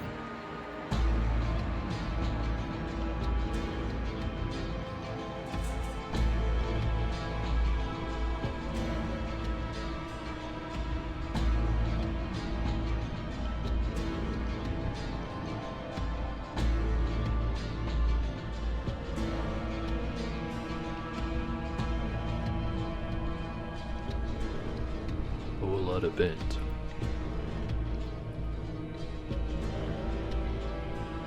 Stairway.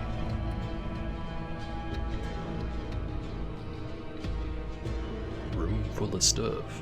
I won't mind if I do.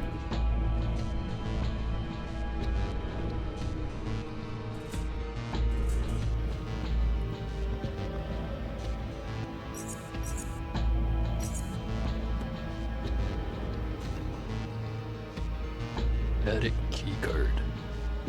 Keycard to the attic. Surely, something horrid dwells there.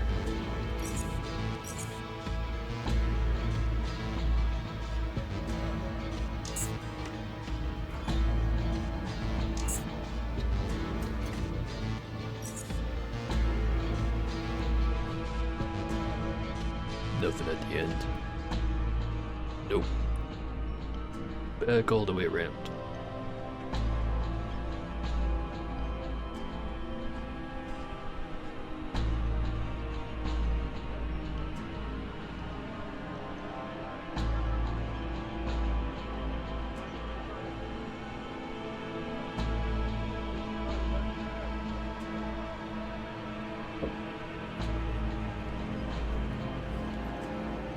So I could have sworn that picture there got the exact same one back at SGS.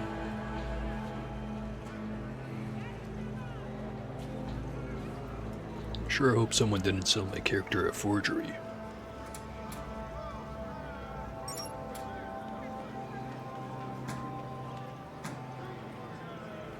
Alright. Quick saving a lot, but... okay, never mind. Just an old man. Nothing to worry about. And he doesn't even care that I'm taking all his stuff. And he's got a lot of it.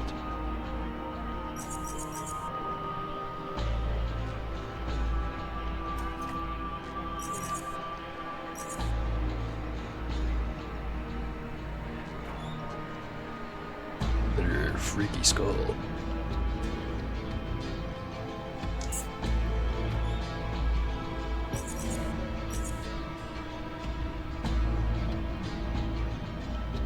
The senile old man shuffles across the room, muttering and going about his business as if you're not here.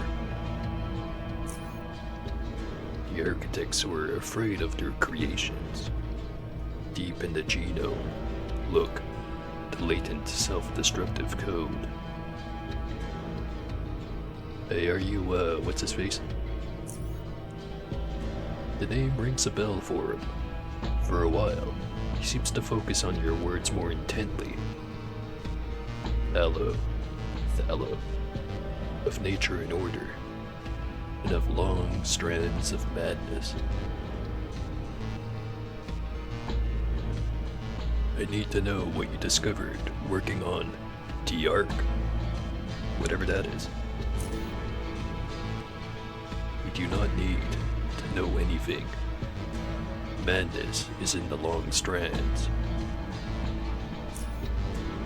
Wisdom man asking me to travel down the spirals.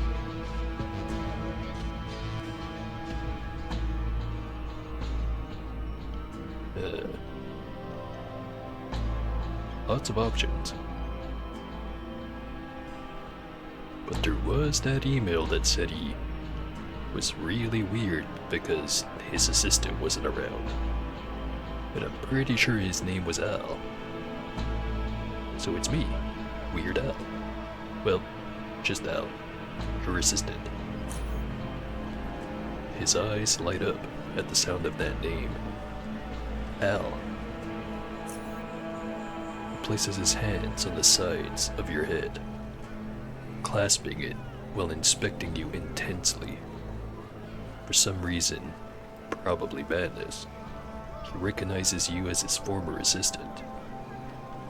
Al, there's so many things I have to tell you. He releases your head and grabs you by the shoulders instead, shaking you occasionally as he explains.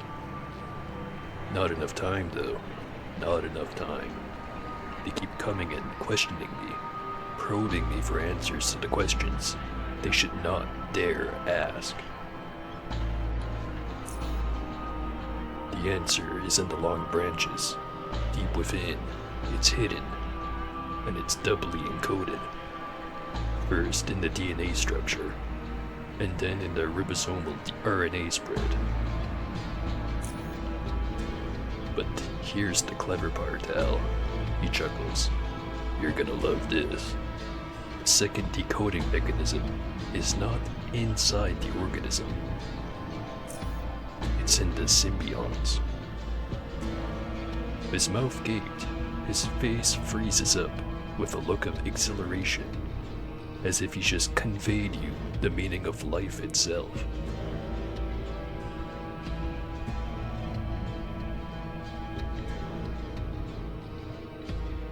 I, don't know what you mean, Wit. His face and the rest of his body is still frozen in the same position. Wit? As you try to bring him to his senses, his grip on you loosens, and he falls flat on the floor, dead. And he did. I'll be taking that.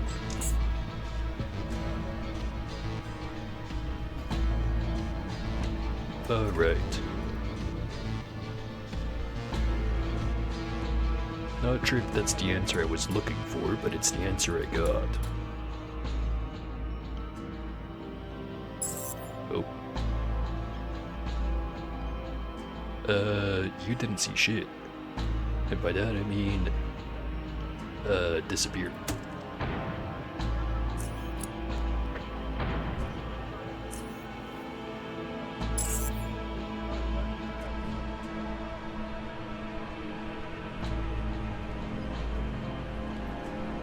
I'm sure no one's gonna be suspicious about the guy with a grenade launcher after hearing a bunch of explosions and then one guard of the house being dead.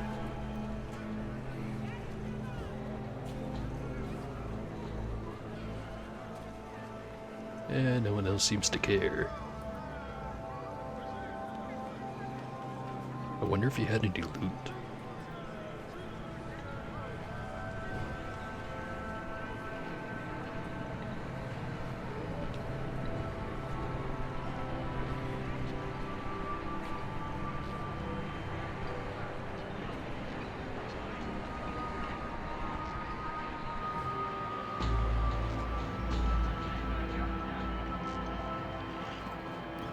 He did. It's mine now.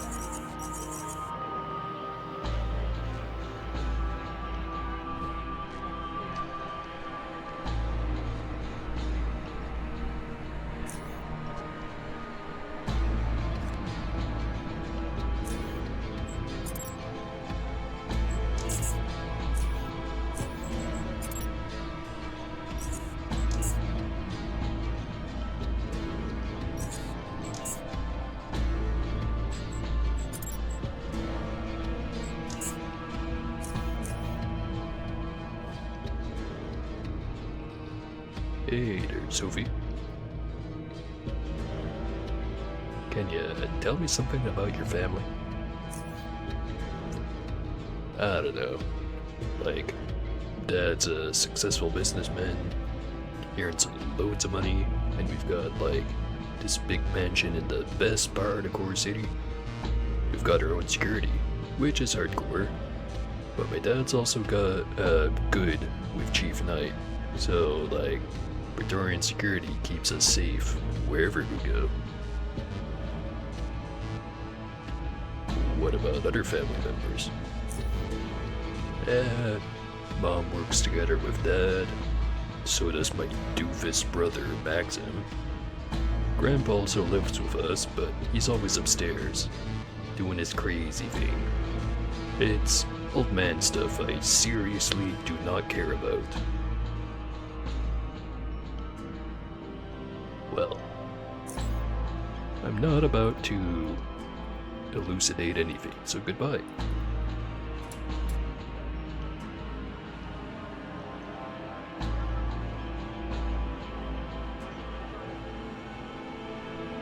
Alright, just have to go back to Oculus and tell him that, yeah, there was a crazy old guy, now he's dead. I'm sure they'll still pay me for it.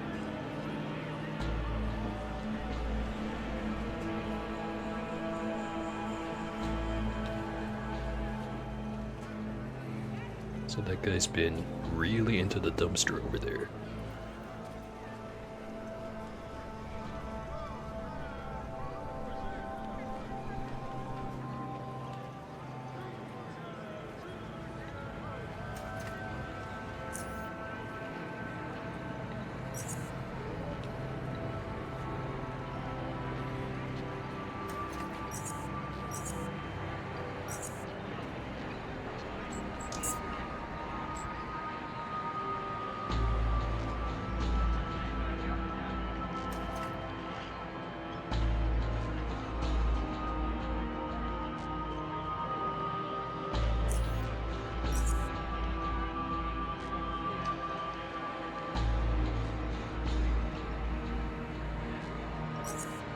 Starting to run low on mechanical repair kits.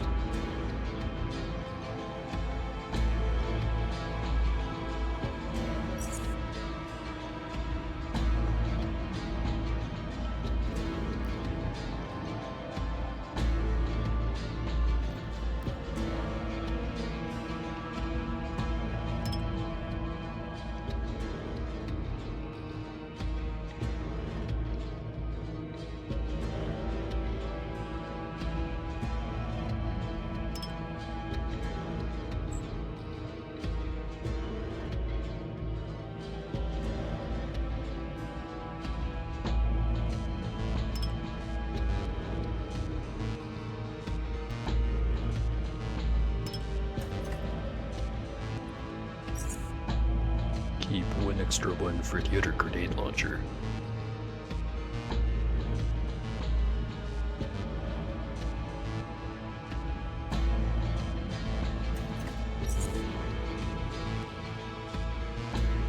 Alright, off to Oculus.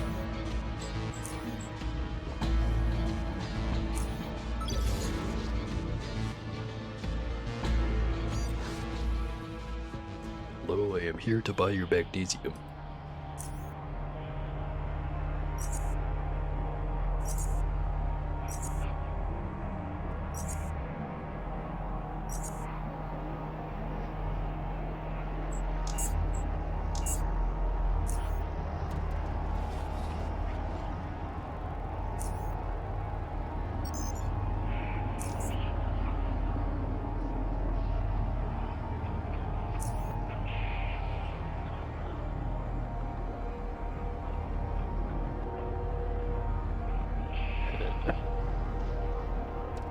Wasn't planning on leveling biology.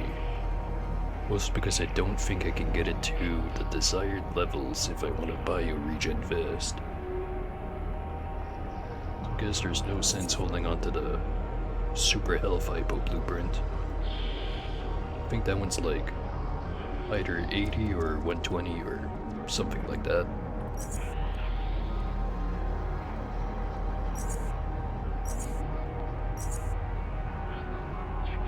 Iron Guts. Reduces biological damage taken by 75% for 8 turns. Seems kinda useful. Be a lot more useful if it was prevents all biological damage and also stops crawler poison from working, but do not live in that world.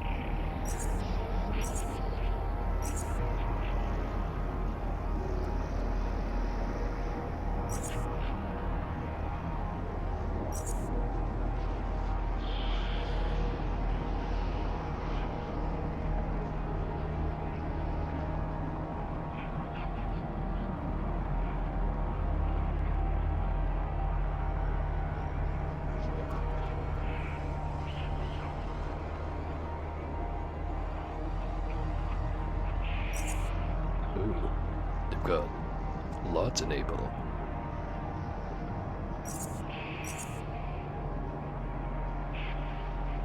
And some burr or poison.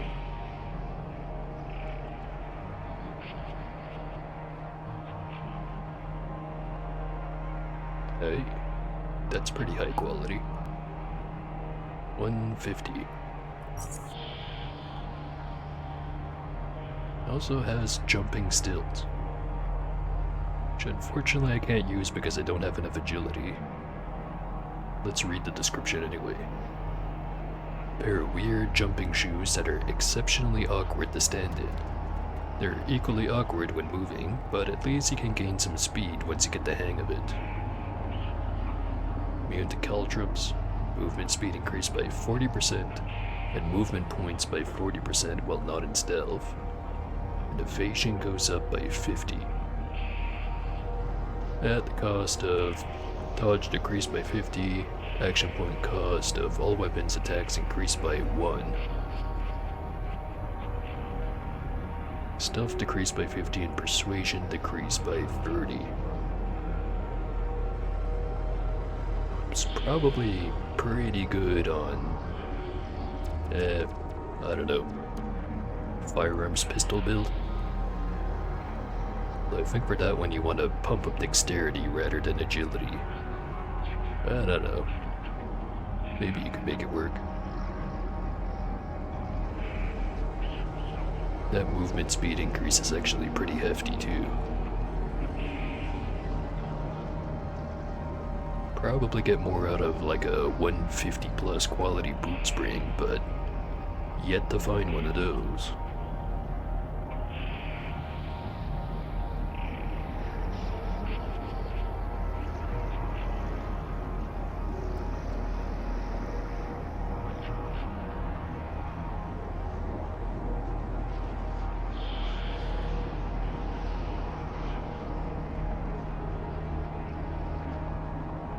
Don't think I need anything else here. Forget if I've got something better than a 155. But I need to save money, so not this time. Maybe next time. If there's a next time.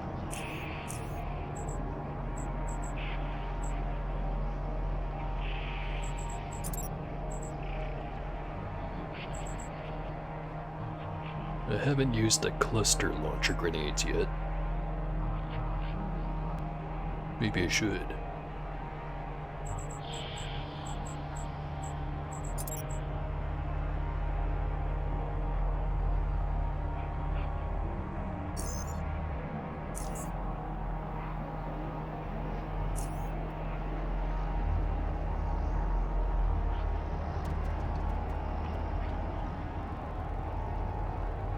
Yo.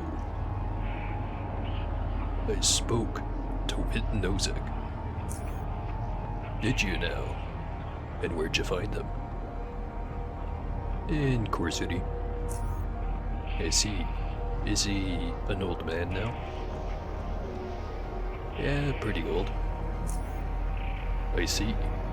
Go on. Did he tell you anything about his research? He told me some things about... yada yada.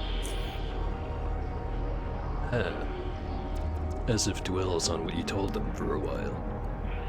This is interesting, but without the research documentation, there's not much to go on. And you say you didn't find anything on him or in his premises? Absolutely nothing. Trust me, I looted all of it. Very unfortunate. But still, you did well, yes.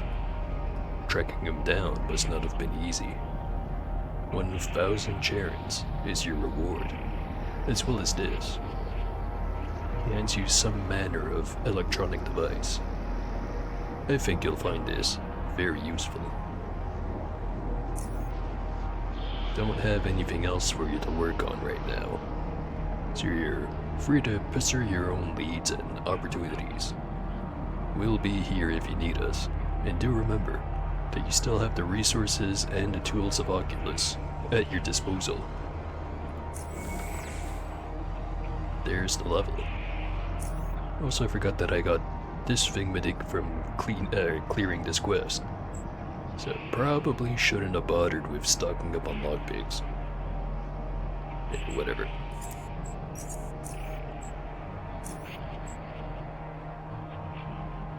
The only downside with this thing is I'm pretty sure it uses more energy than the regular hacking tool. I'll probably just sell the Mark III I've been holding on to, which I'm pretty sure I haven't had to use at all, but it's fine enough. Alright. Increases hacking skill by 15, can be used to disable electronic logs, consumes 20 energy. So it uses nearly a whole battery. Well, lithium battery. Compared to this one that uses 5. So 4 times the energy consumption.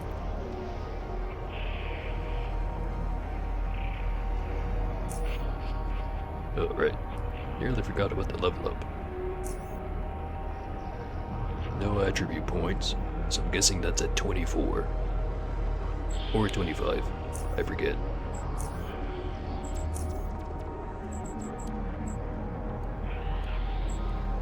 Should be able to get away with not leveling, hacking, or lockpicking up for a while. Especially now that I've got the Hux key. Mechanics is good. Tailoring is probably also good. Some mercantile and 25 points into electronics. Effective 75.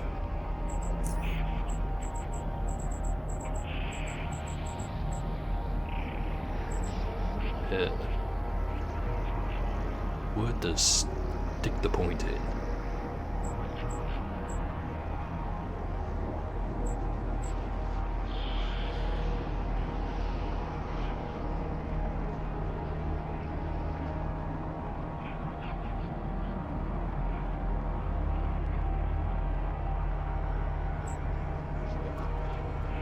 Recklessness is basically just the effect of the hardcore chips, but at all times.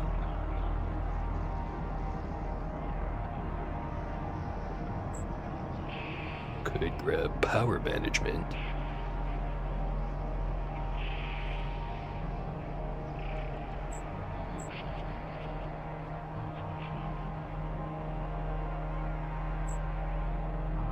Pack Rat Hound is actually would be pretty good, especially since I like to walk around with like 80% of my inventory full at all times. All healing increased would be good.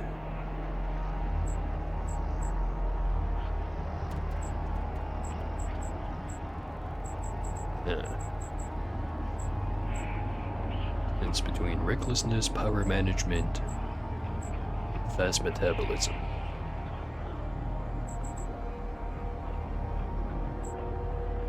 We should check to see what the specializations do. Further increases your chance to critically hit. Further increases chance to get critically hit. Probably not ideal.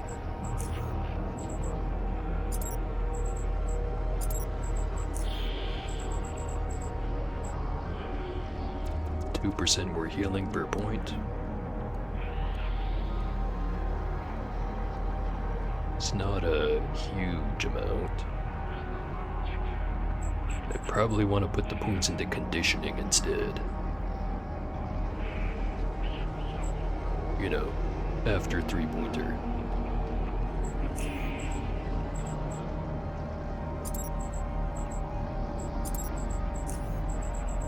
Power management, 2% more for each spec point. Up to a total of 10%.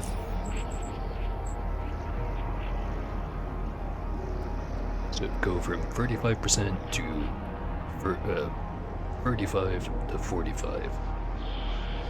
Which kind of feels like a waste of specialization points.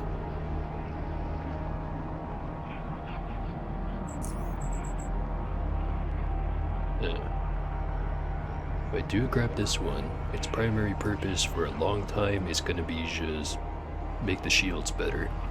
Up until I theoretically could get some points into biology and get a bioregen vest. Then I'd have a very strong bioregen vest, which is pretty cool. But I only have 8 more levels.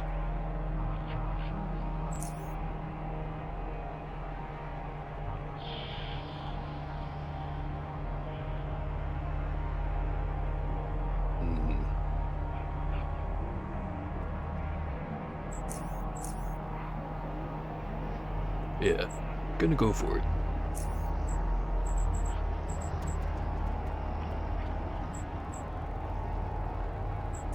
Wait, that also reminds me. I'm only gonna get 8 more points for specializations.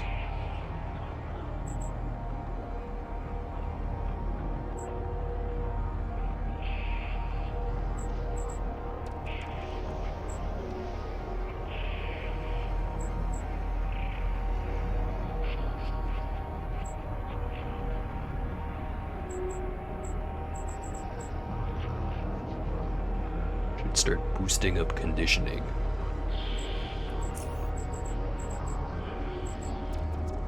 So that reduces all mechanical heat and cold damage taken by 10%, plus 1% for every point in constitution above 5. So currently it's giving me 11%. Put an extra thing in there, it'll boost it up to 12. I do plan on putting more points in Constitution, and I'm gonna have a bioregen vest. Sounds like a good plan. Probably, maybe, sort of.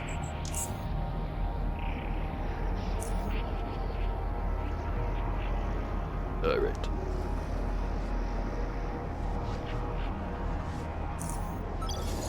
Go grab some hexogen.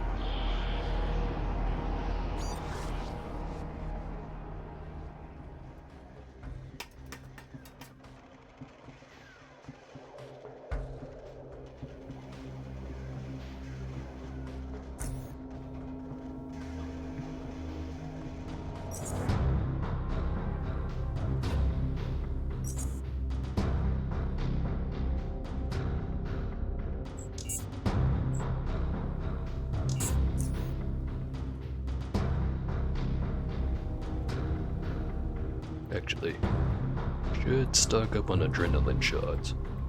Got 7, but they can change pretty quick.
Nothing terribly high quality for components.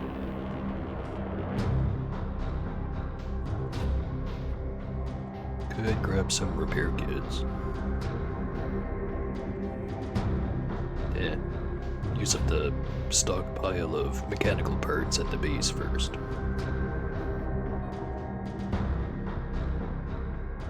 And by the base, I mean the basement.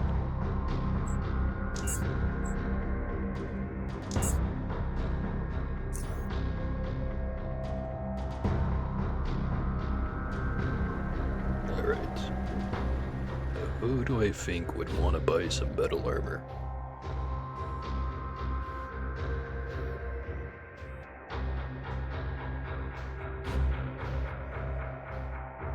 Probably sell it at junkyard. Or maybe just in the Core City Merchant District. Pretty sure Oscar always wants some. You also have the boots and a couple of doctor's belts. Yeah, junkyard.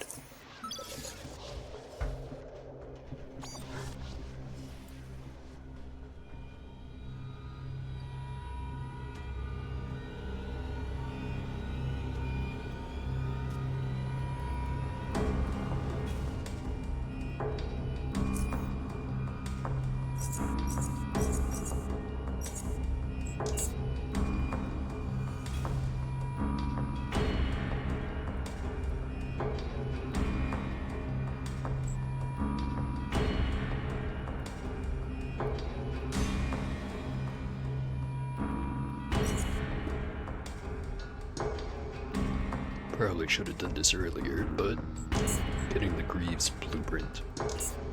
So I want to know.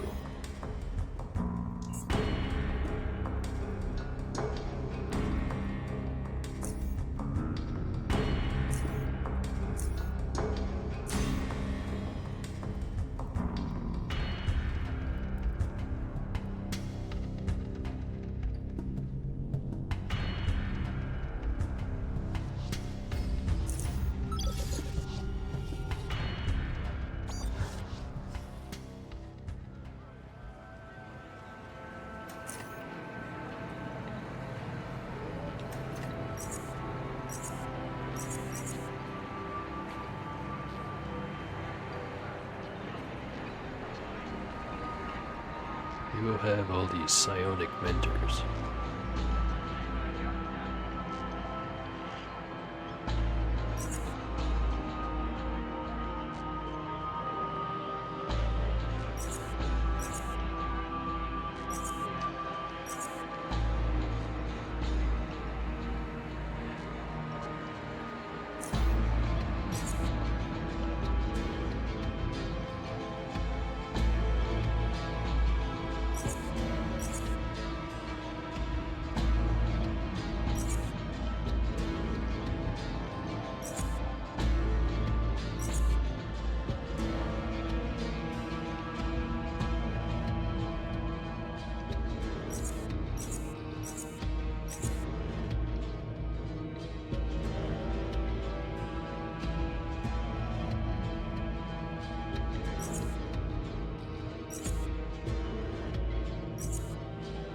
Alright, time for even more crafting. Start with grenade launcher. The mangonel and the ornager. Probably not pronouncing that right, but too late.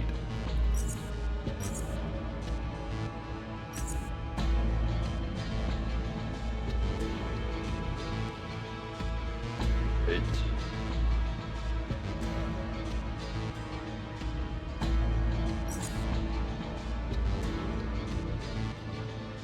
I think this increases precision, crit chance, and crit bonus.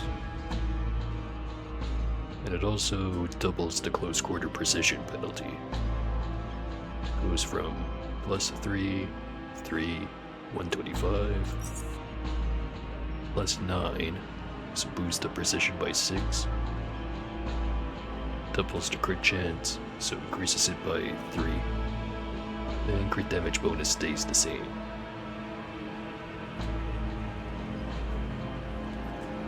Range is unaffected.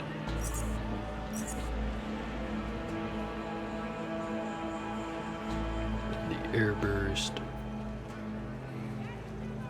does increase precision, very slightly less.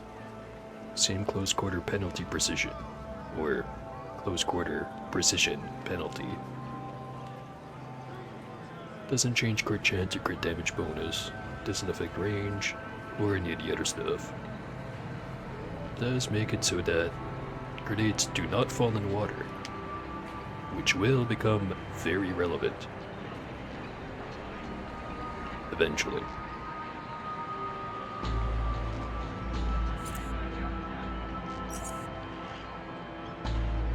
Then the iron sights. Same precision bonus as the airburst scope. No close quarters precision penalty. Everything else looks the same.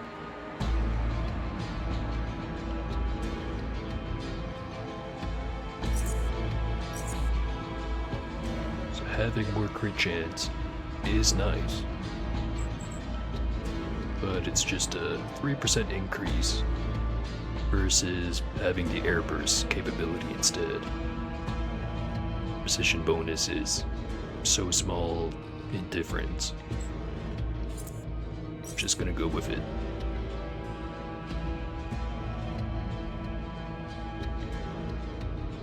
How about the damage?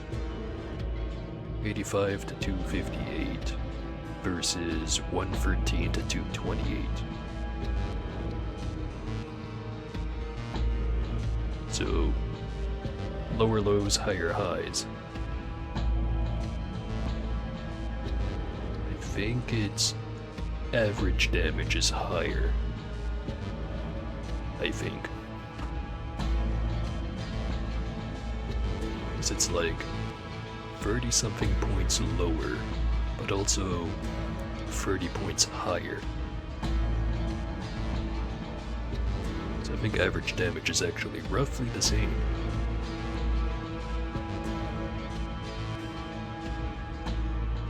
Crit damage bonus is higher by 25%.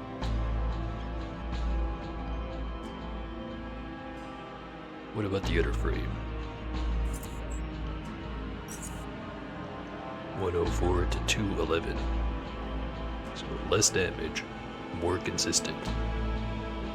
Well, compared to the other frame. Compared to this launcher, it's just less damage. No critical damage bonus, but the crit chance is higher compared to the other frame.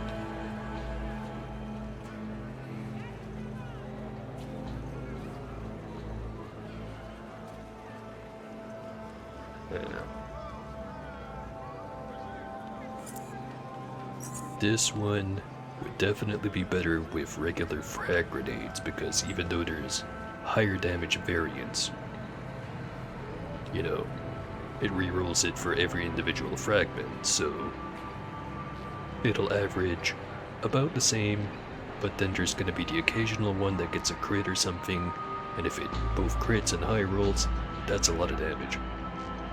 Not to mention the crit damage bonus.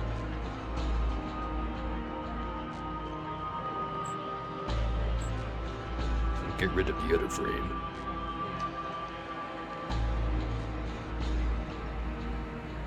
Do I want to replace it outright?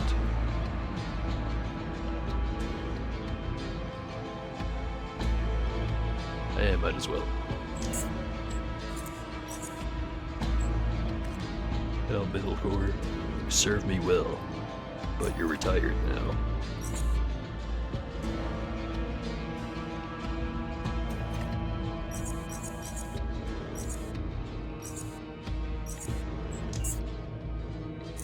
Alright, next thing I wanted to look at, energy shield.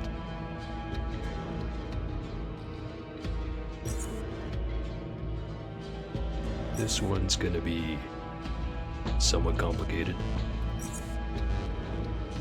So I use all my best parts, I'm pretty sure... Yeah, can't craft it. Need 101 for this configuration.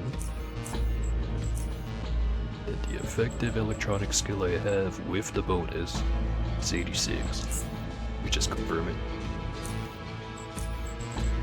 Yeah. Goes from 75 to 86.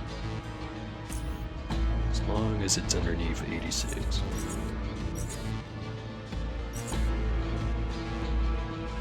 Such as this setup, which would have less capacity.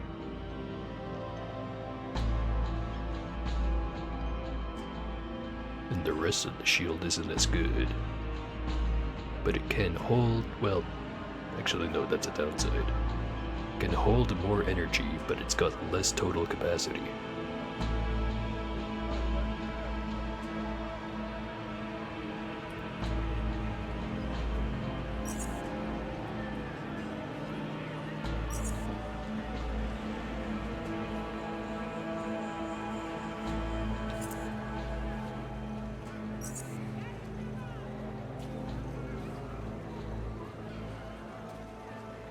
Using this slot will increase the total skill requirement by an additional 30% of the occupying item's requirements.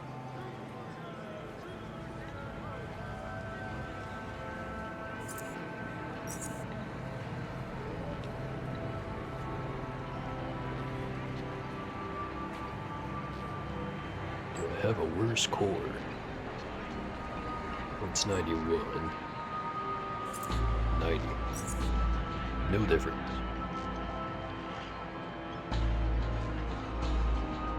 $69. That one I can make. But it's still a worse shield. In the overall sense.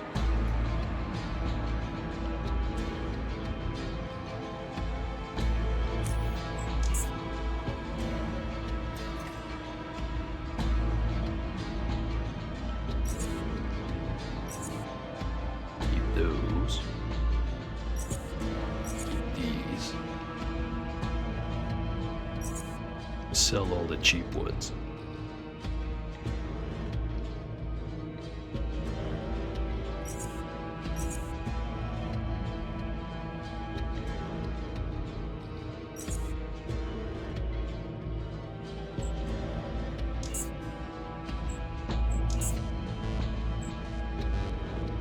Alright, now some launcher grenades.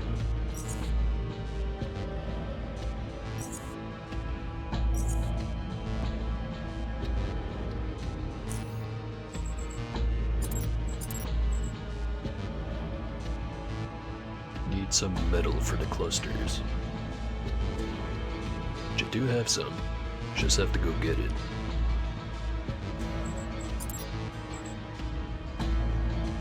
Not gonna bother making any concussives.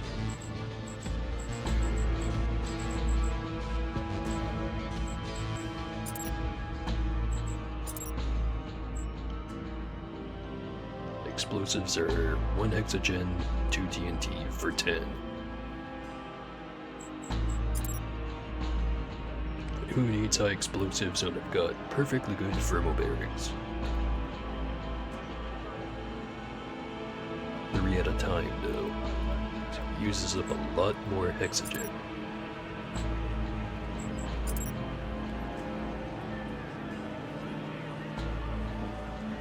Got enough frags for the moment.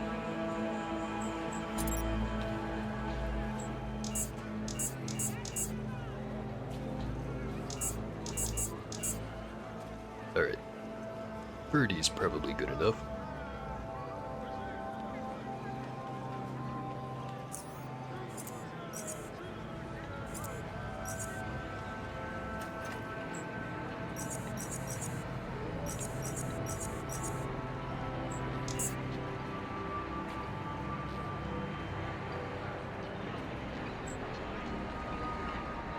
Still carrying an absolute ton of stuff.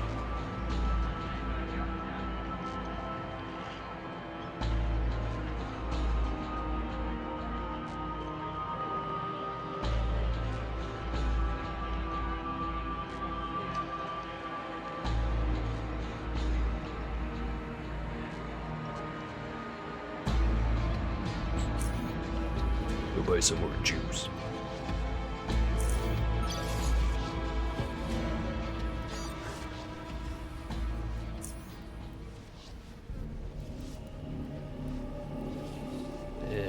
Buy all of it.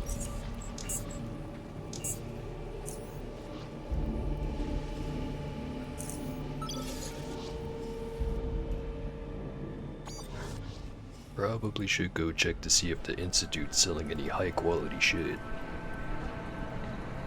They usually do.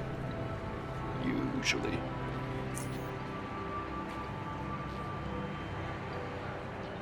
Oscar hasn't refreshed.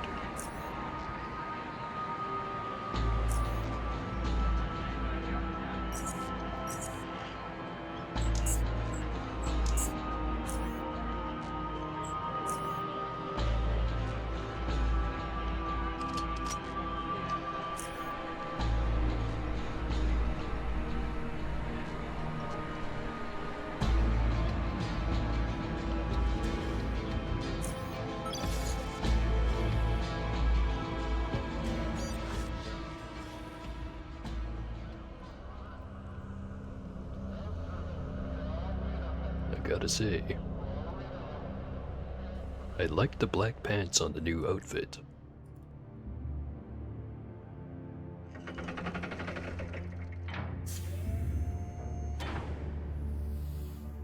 No further notes.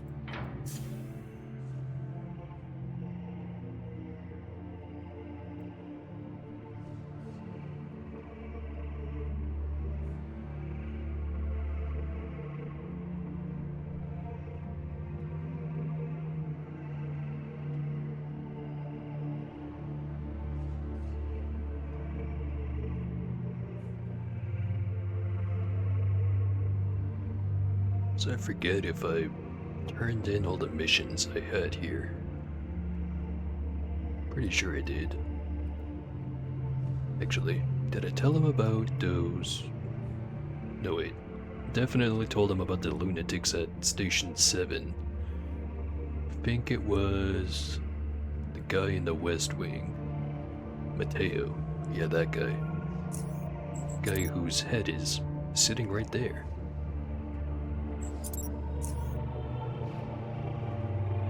And maybe next time.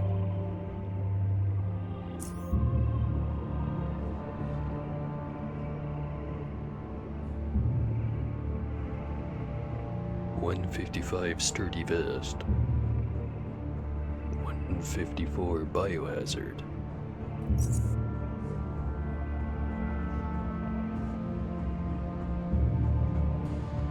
$144 quality SAR.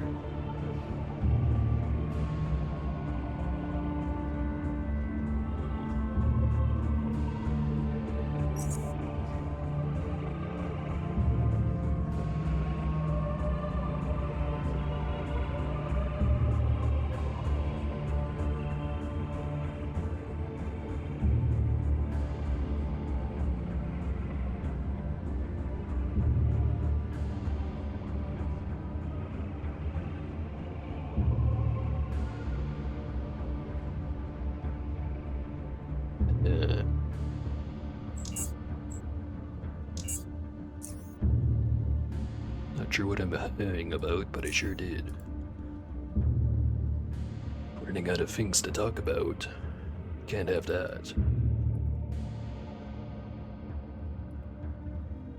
Or maybe I should just shut up for a bit.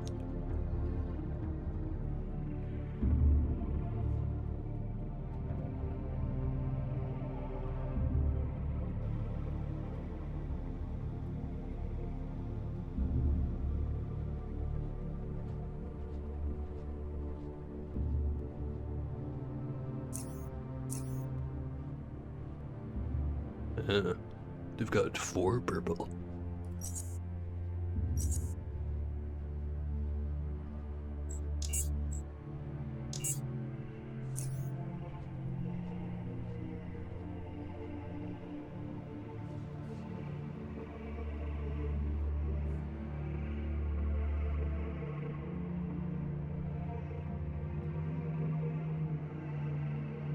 So I've got a bunch of electronic parts and a pair of boots that I'm trying to get rid of.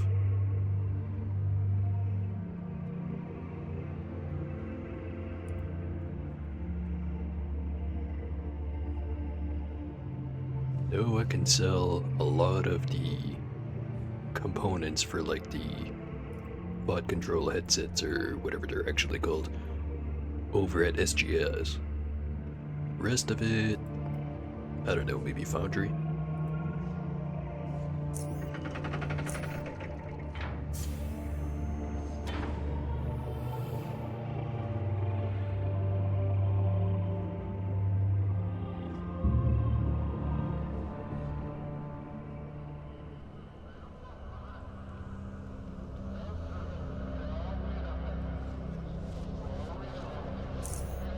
Try Foundry first.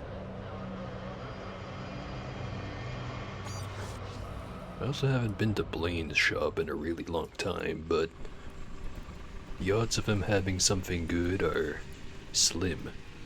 They're not 0, but they're slim.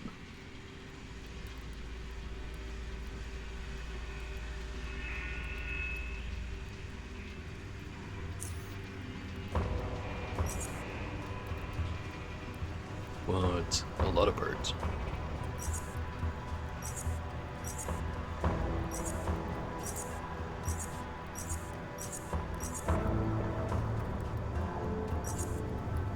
Can you afford it though? Just barely. Want some batteries.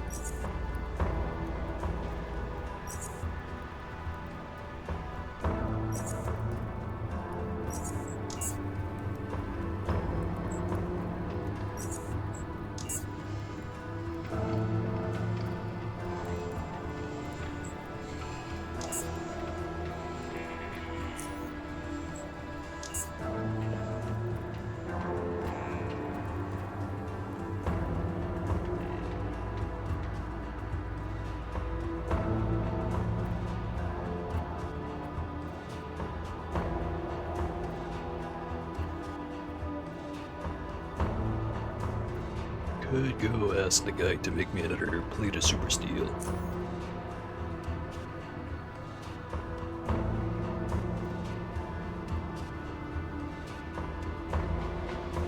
Yeah, I'll just wait to get a full batch. Might be a while.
SGS. Sell the extra stuff. I have a decent amount of credits after. I'll go check out what Blaine has.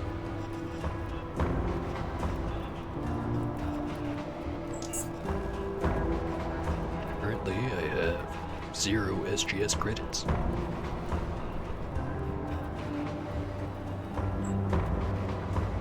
You have some of these. It's La Tortilla. Probably not tortilla money, but I'm sure I can get something for that. Pretty sure I can use it on the vending machines over at the Grey Army base.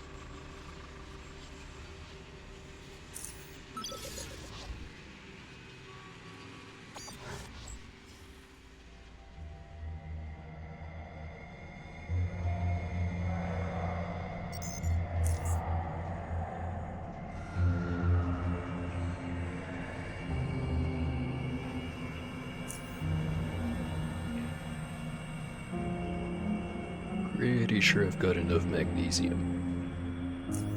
Pretty sure.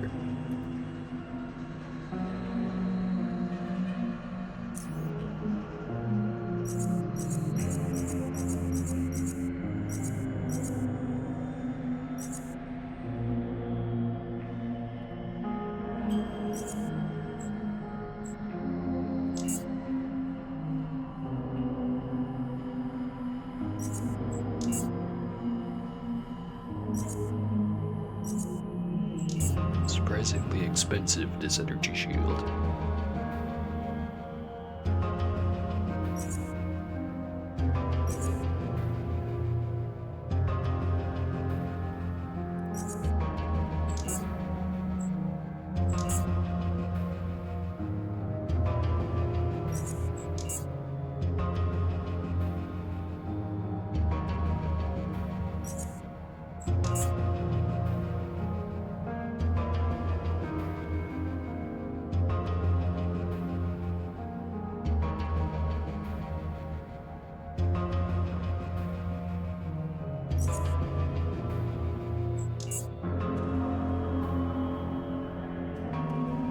Fill up the rest with some batteries.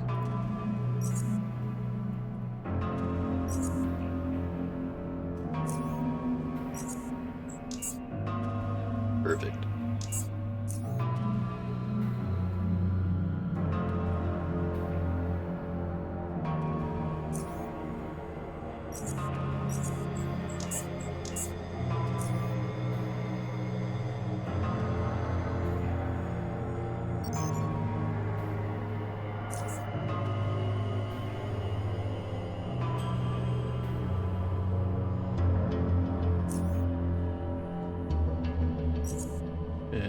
Knew someone would buy the boots eventually. Just didn't quite expect it to be this guy.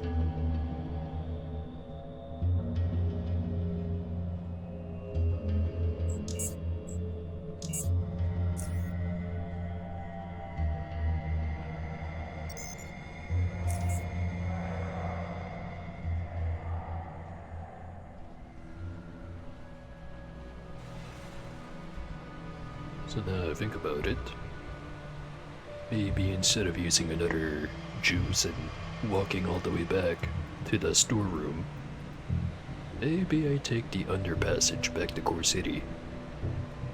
Deal with some of the lunatics.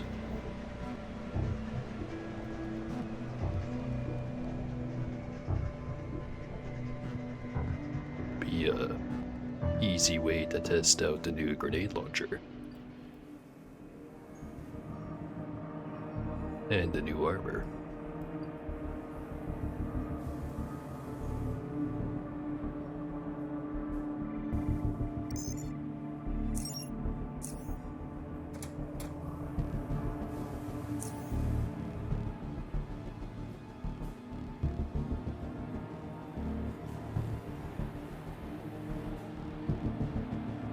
Doesn't seem to have anything impressive.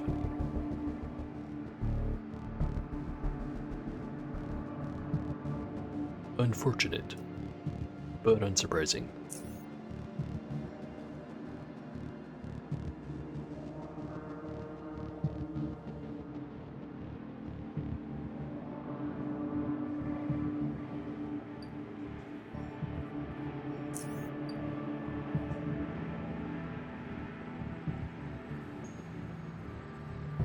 Good if it was this way or the other way, or if it all connects together anyway, so it doesn't really matter. But we're going this way.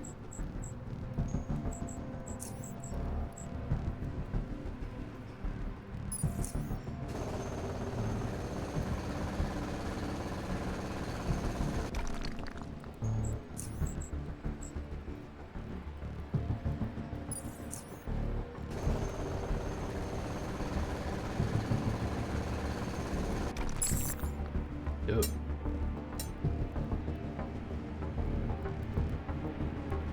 Well, at least it was a sword guy and not the brain blast guy that attacked first. Which means now it's my turn. Yeah. Got a bonus guy.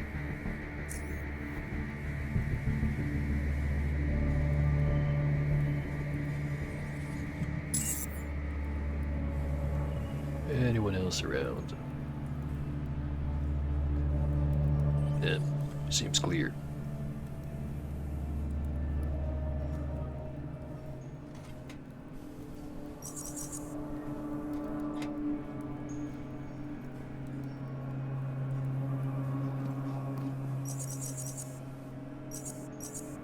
Back to filling up the inventory with assorted crap.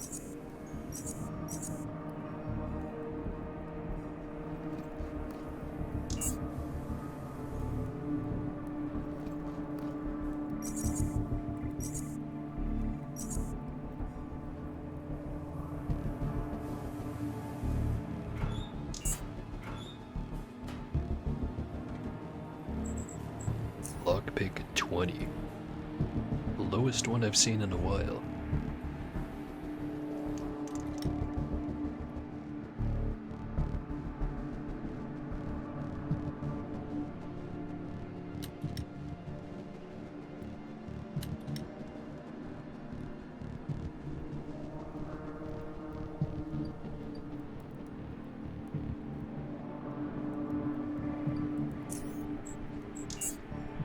Now, been to a couple of places in the underground, so I've got a very vague idea of where to go.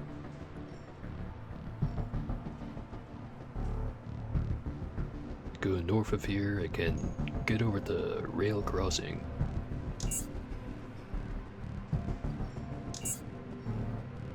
So I think I had to go the other way if I wanted to get to Core City. Let's keep exploring. Got plenty of ammo.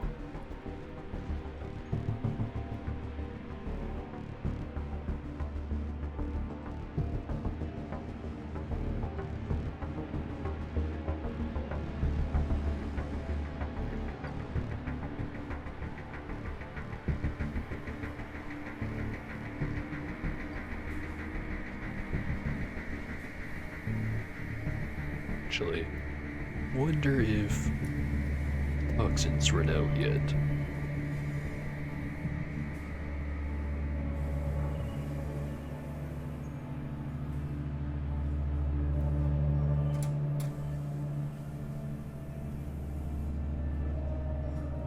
I'm not seeing any. I do remember the gas spraying out of the vents here. And there's plenty of perfectly good loot right for the taking.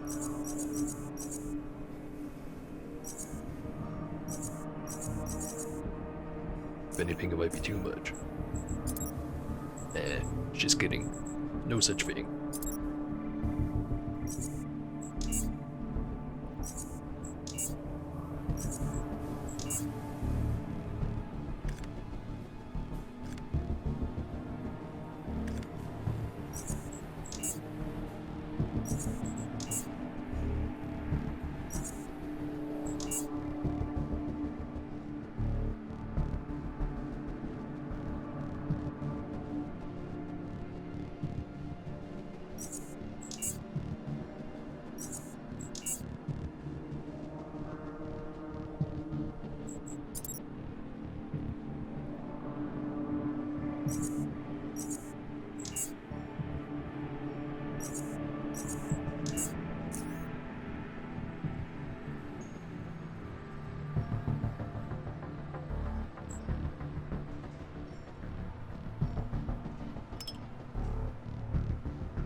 You know, I always found it was really the cherry on top with the free drones. Or if you do decide to kill all of them, come to notice, they all have an aim. Guess that technically goes for every NPC you run into. It's just not quite in your face as much about it. But why did combat start? Oh. Cat. No, it doesn't have to be this way, Cat. We can both go our separate ways.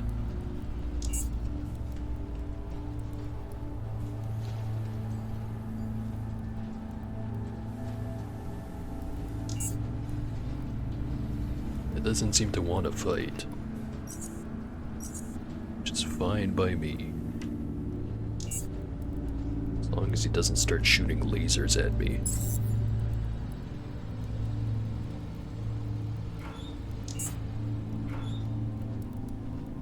A protectorate can. Derogatory caricature of a protectorate soldier. Often referred to as a can. Made out of an actual tin can. Inside you can find anti-protectorate propaganda detailing alleged atrocities the protectorate has committed in North Underrail, and calling upon the people of the South to refuse to cooperate with them and actively resist them whenever possible. I find that offensive. Don't look like a tin can, do I?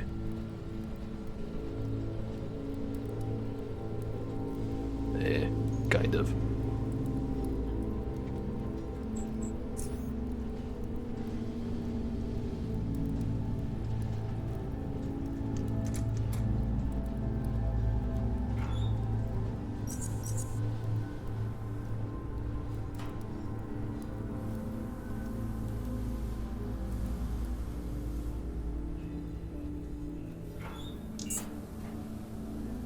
Hey, that's a lot of free food right there. And a whole lot of free booze.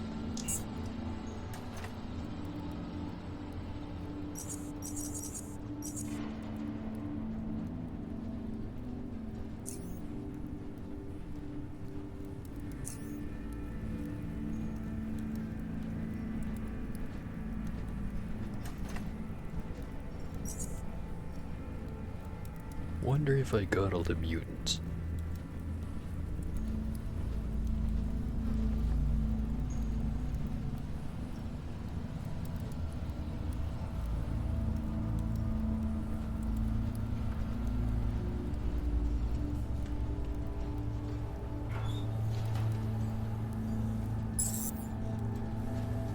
There goes the cat again.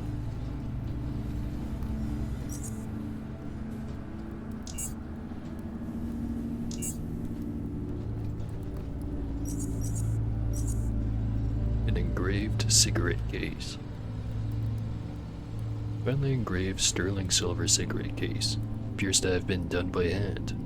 Perhaps one of the wealthier merchants would be interested. Not sure if I found one of those before already. But it's a big pile of money.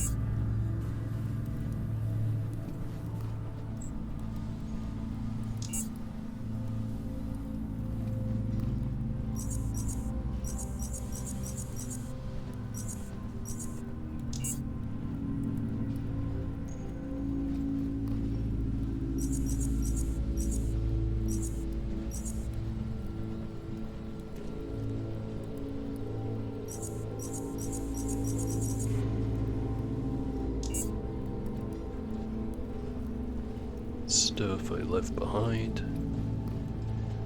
Alright. Suit of armor.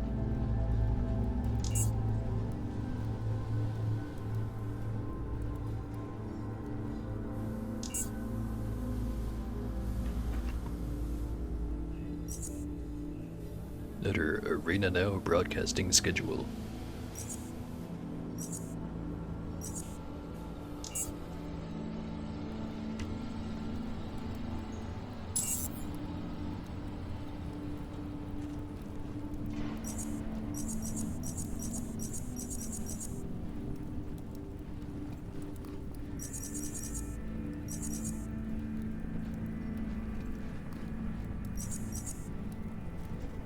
key card for the hideout.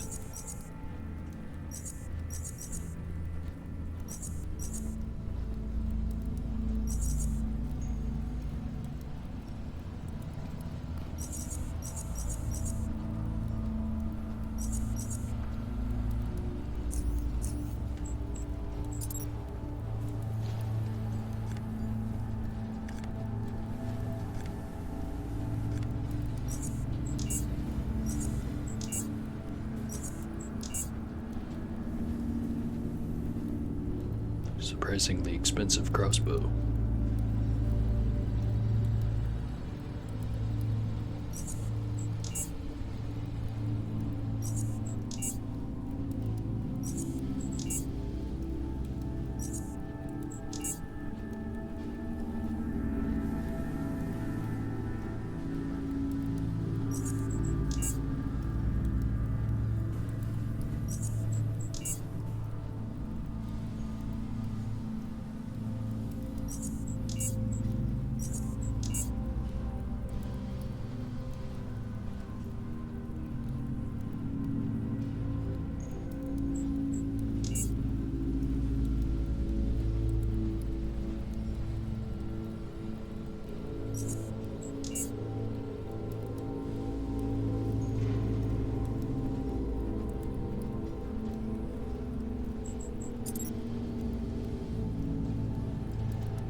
Not many repair kits right now.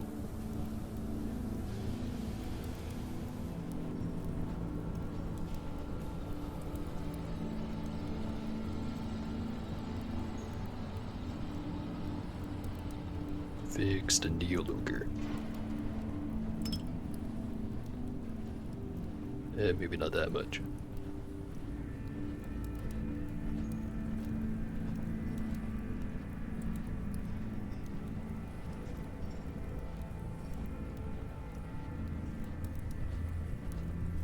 Maybe I hold on to the other one.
Another unique gun, the TT-3000.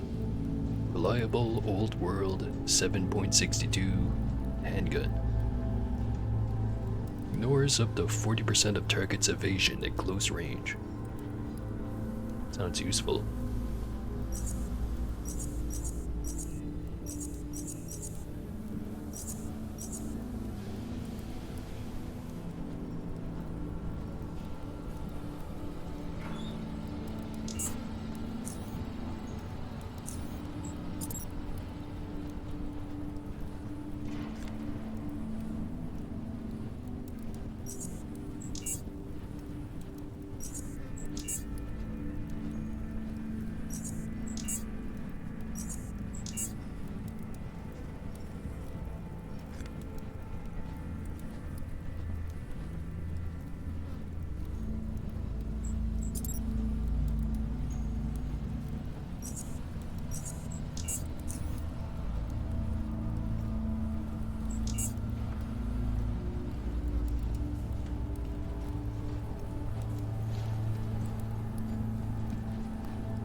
at the other fabric repair kit. Somewhere. Yeah, there it is.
Very, surprising how the beat keeps cooking and rotating. Rotate.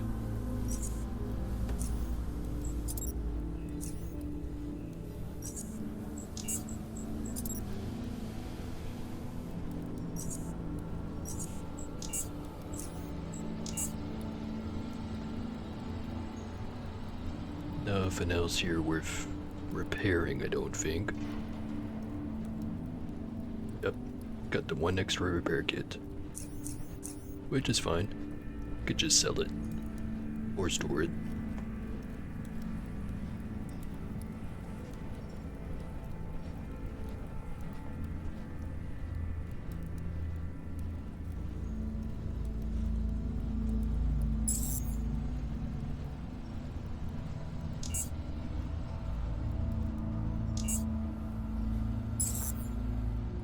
Yep.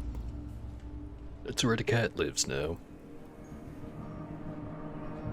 Hopefully the food he's got around isn't too contaminated.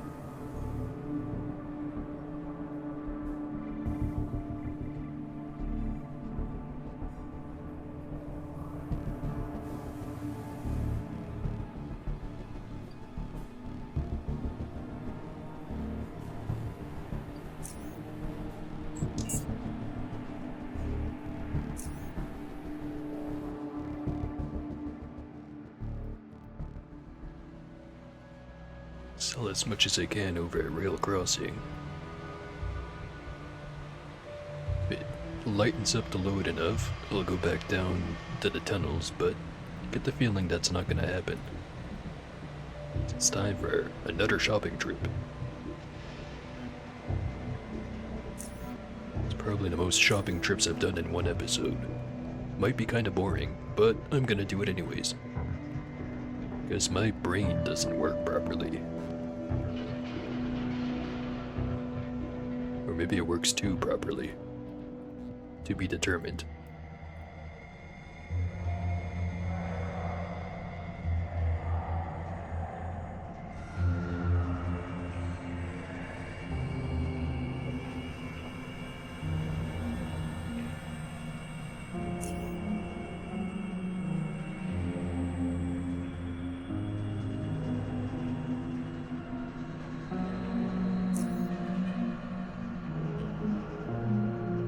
Got a bunch of extra food to sell.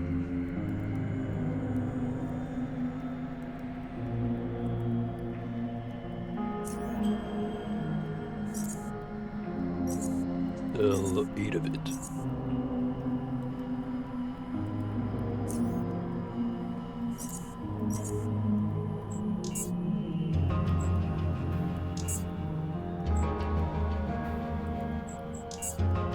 Red Hound barbecue has really been piling up. You know, kinda like the bottles on that table. Wonder how those got there. It is a mystery.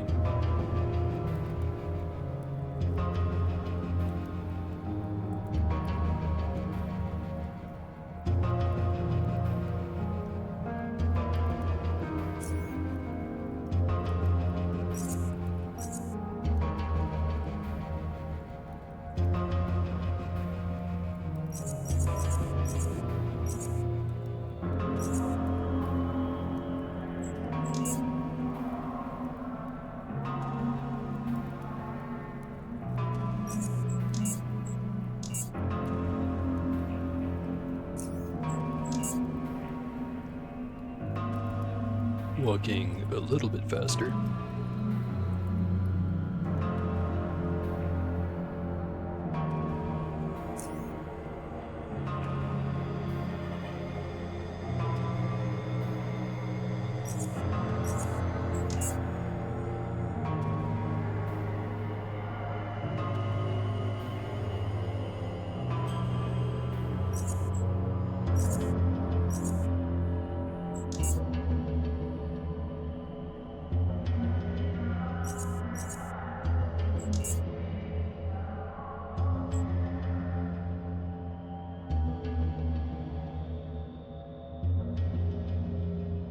Just got nothing else I want to buy. Maybe some hot wiring kits. I'm only aware of 2 vehicles I'd want to use this on anyways.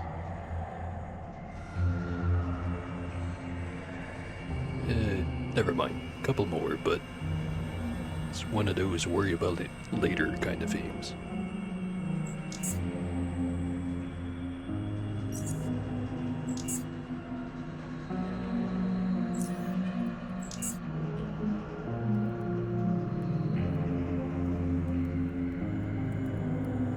Also have some meds to sell.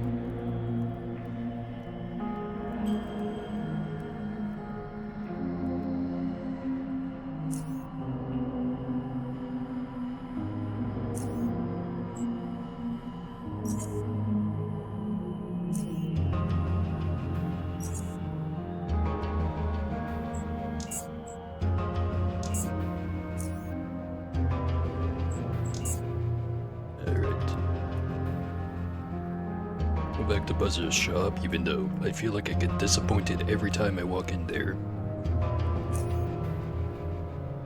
Then I'll run off back to... maybe Core City. I think their inventory refreshed last time and I didn't get to sell much to them. So even if they haven't refreshed since then, they'll have the money to buy stuff.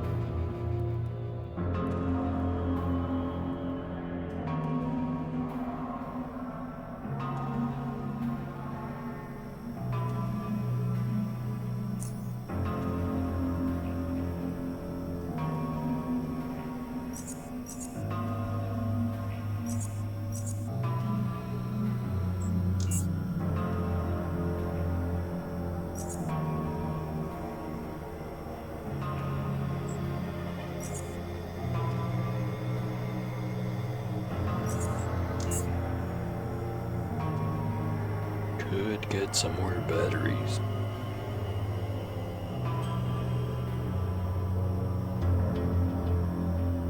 Rather have the money.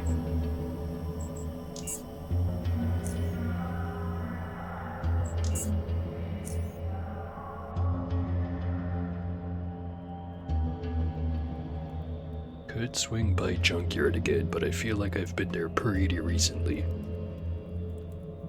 So where else could I go? Camp Half-War doesn't want any armors and stuff. Could go back to SGS, but then I'd be getting credits rather than Charon's.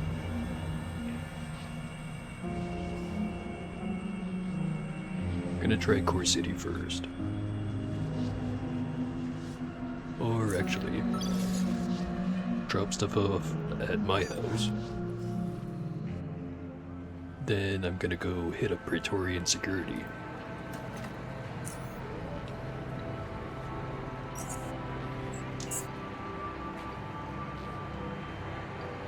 Check out the crafting for the grenade launcher later.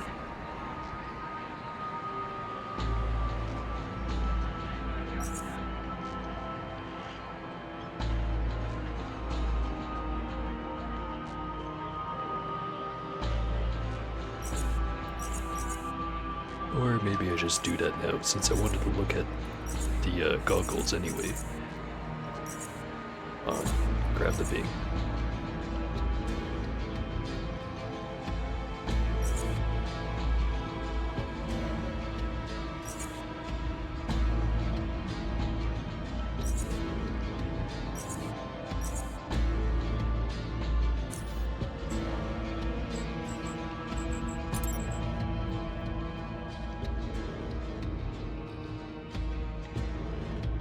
Alright. So this 144 quality SAR frame gives me better damage, if only by a little bit. More grenades loaded, less range. More precision, slightly more critical hit chance, less crit damage. The other stuff looks more or less the same. So it's technically better, but not really. Well, with the air burst. Well, it would lose the move and shoot penalty.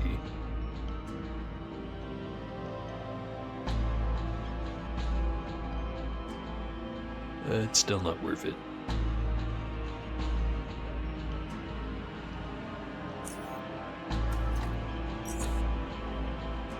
Oh, right. Needed to check the other one.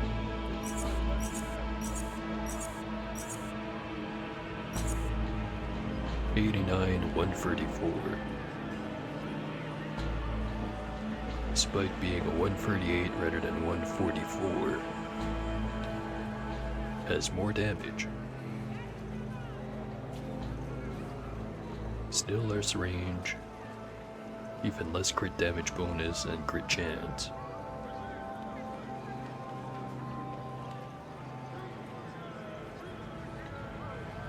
Might just have to hope to find like a 150 plus quality. Then I'll replace it.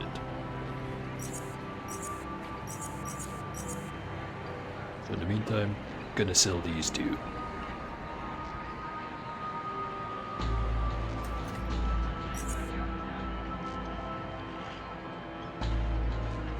And also maybe stop carrying around 60 flares.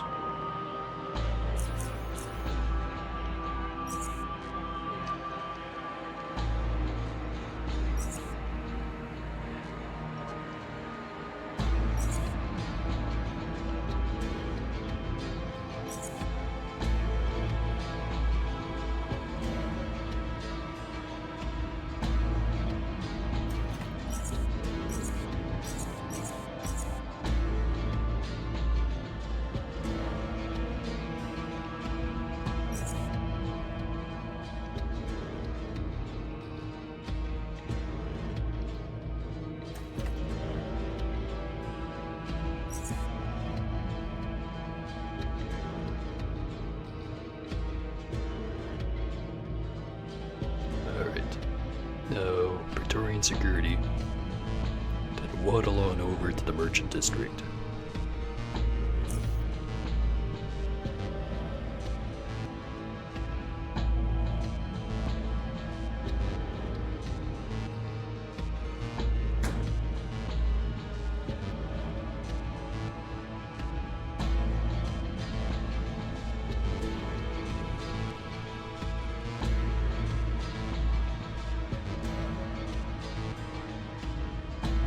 Wonder how I do against Carnifex now.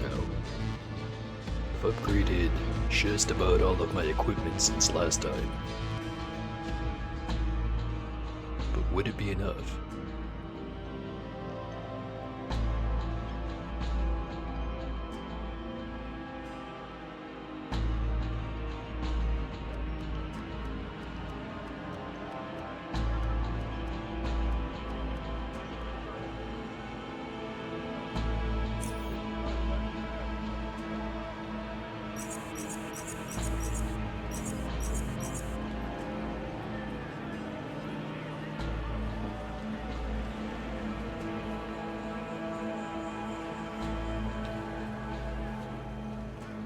So that one guy wasn't joking when he said the 100-round ammo builds basically don't exist. As if they can show up at merchants, I wouldn't know it.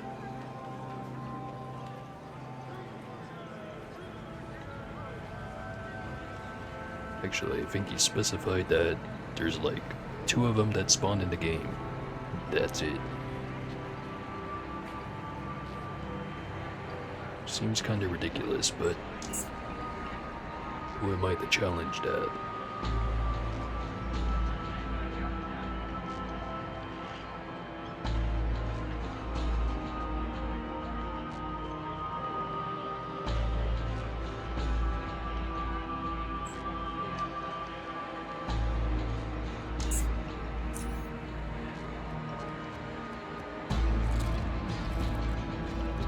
Walk a little bit faster.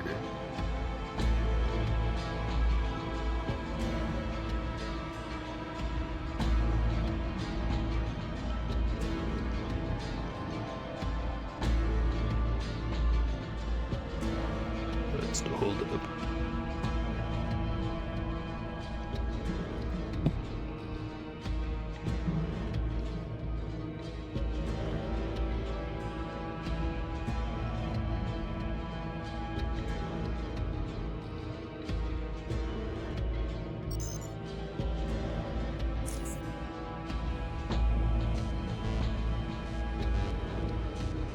Oh, another thing I just remembered.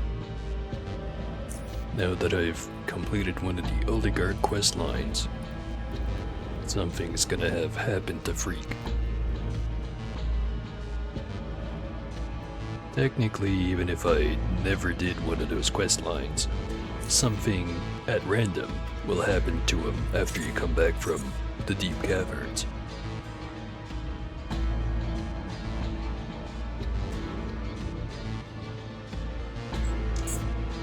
And it's not like I was about to buy anything from his store anyway.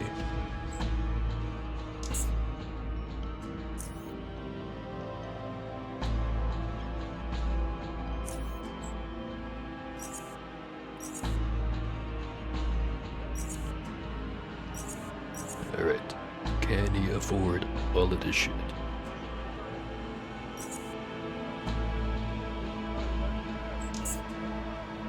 He can.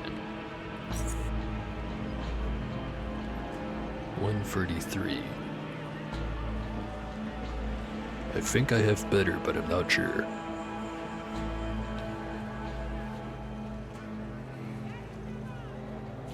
Yeah, buy it.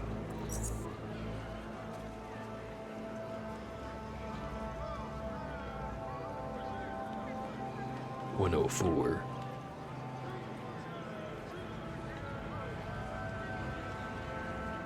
Nothing else.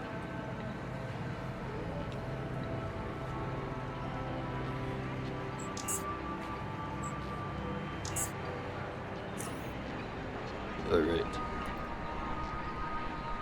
A lot of stuff sold. Still have a few more things.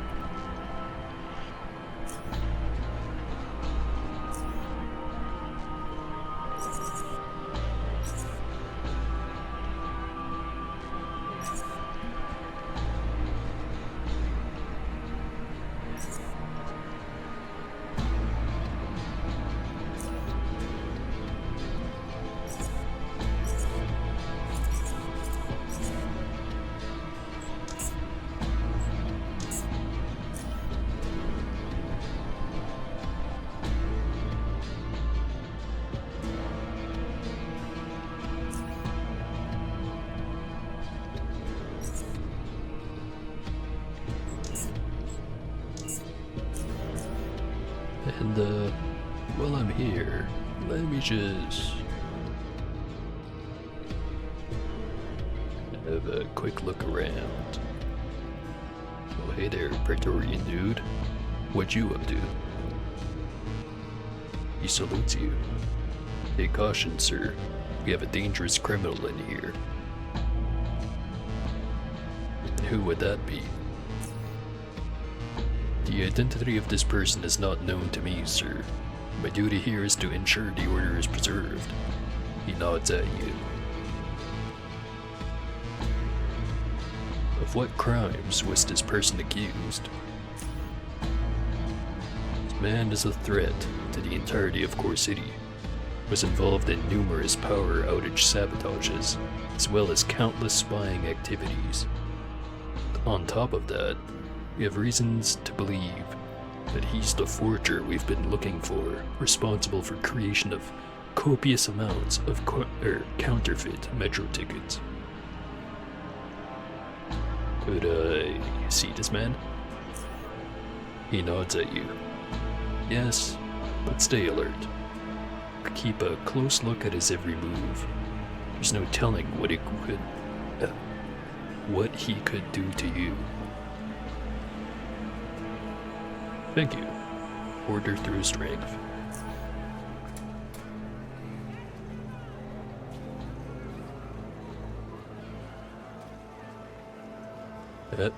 There he is.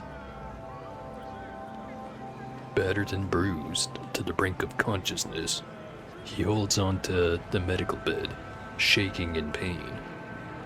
The swelling of his face made it so that he can't properly see, yet despite his condition, he's still standing on his feet.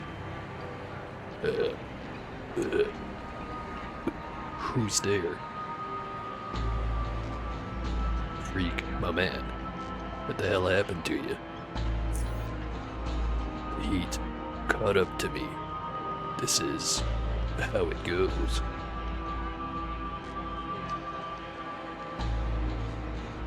I'll figure something out.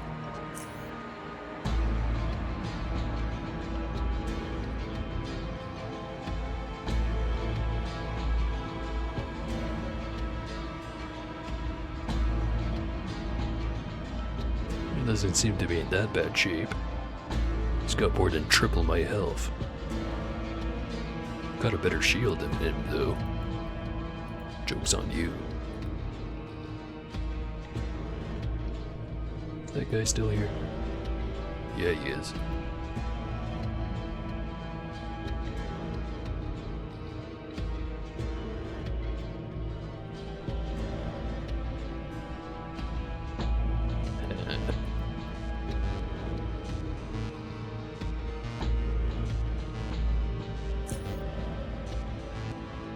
I'd say I'd try to get him out of here, but not entirely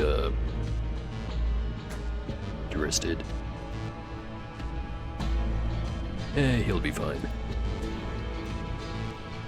Skill set like that, you can make money anywhere.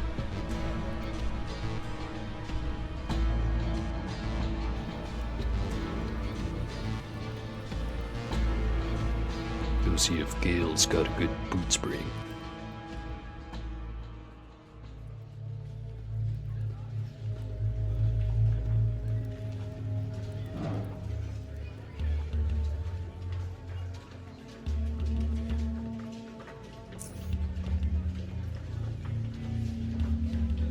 $106. Might have to give up on checking Gale's inventory.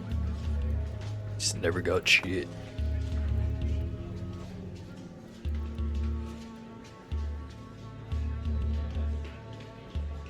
Still have a couple of things I could try to sell. Mostly just the acid blob pistol and the jacket.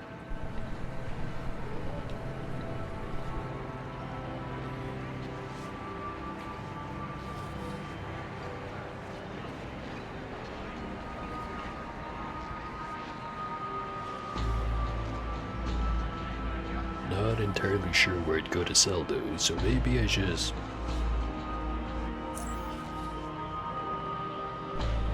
dump them.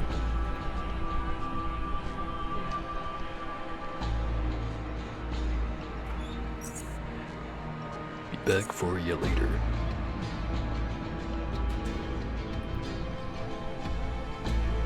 Alright. Now, what's the next goal?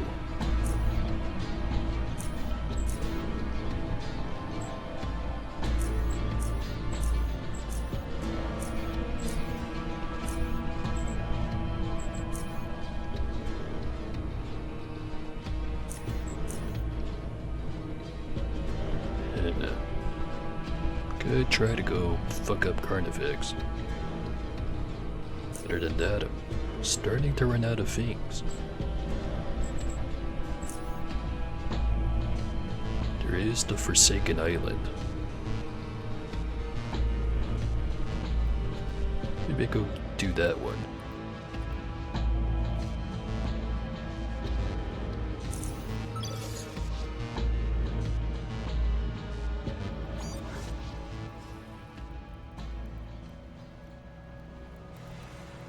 could probably go and start expedition. I'm pretty sure I'm geared up enough that I can survive at least one wave of the beach assault. Probably.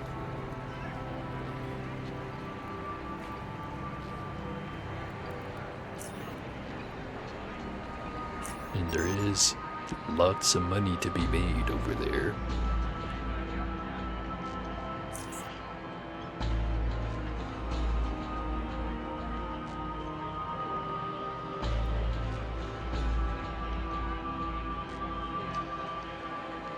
But first things first. Hey there.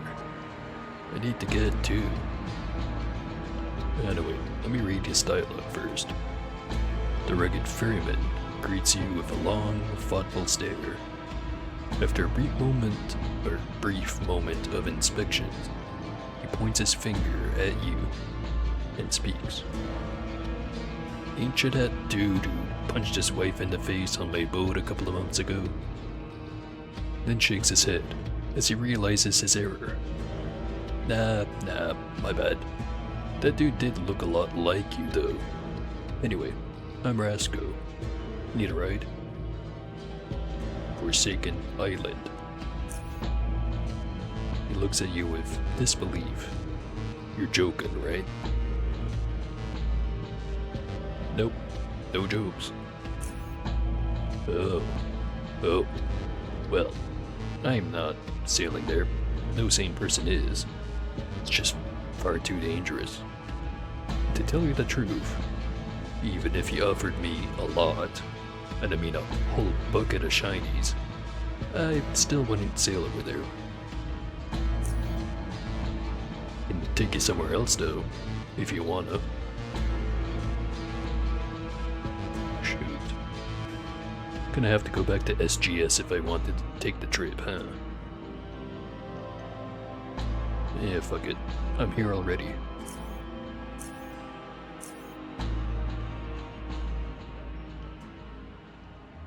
Hey, Svana. Bring me to Forsaken Island. She lifts her goggles to reveal her astonished gaze. The what now? Forsaken Island, if possible.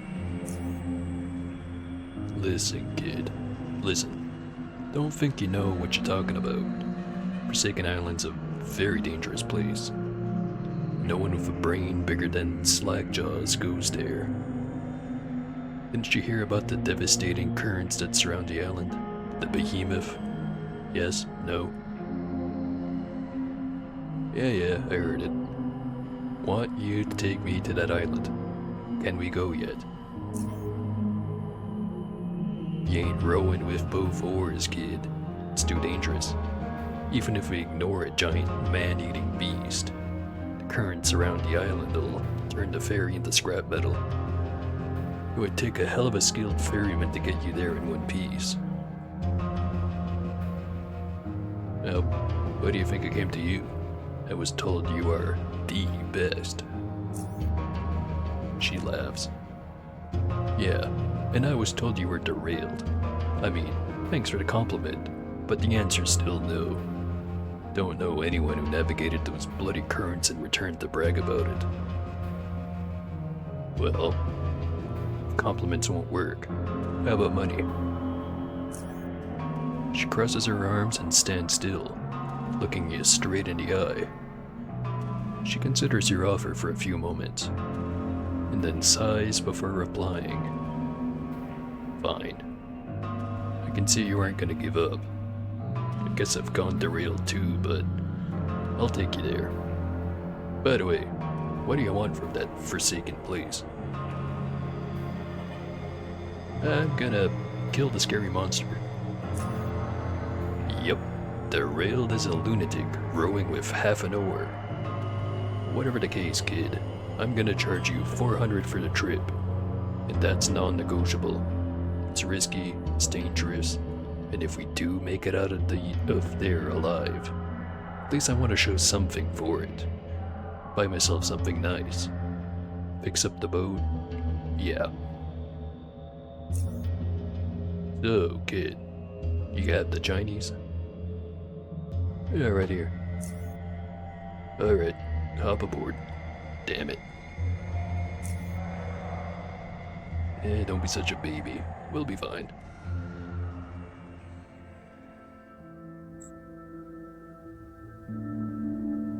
Kinda looks like that other island, doesn't it? Oh hey, obsidian shard. 1 point.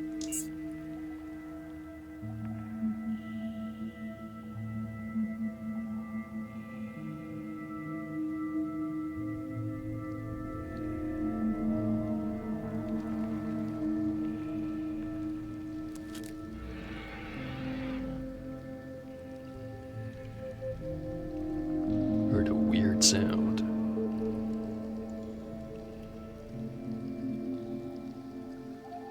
It was probably just the wind.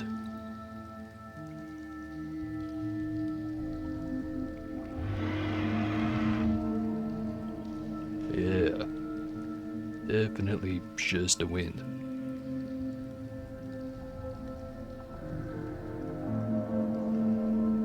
Oh hey, a ship.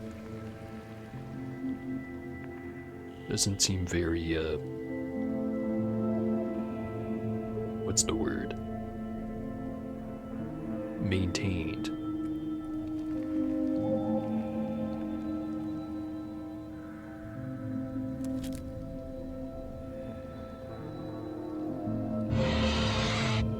It's getting louder, and there's a whole lot of bones. Another boat.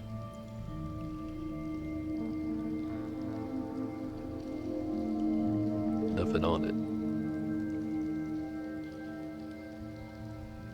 Alright. Fight the scary dragon.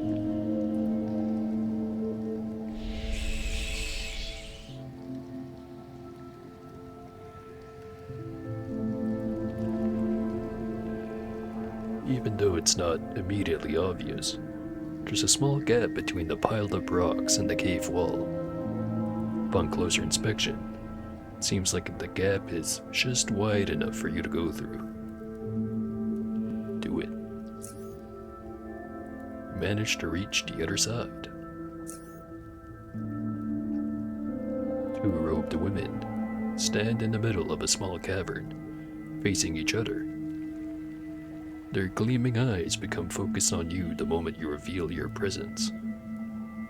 The darkness of the cave, as well as that of their hoods, make it difficult for you to discern any facial features of these 2 women. But the details are not your concern right now.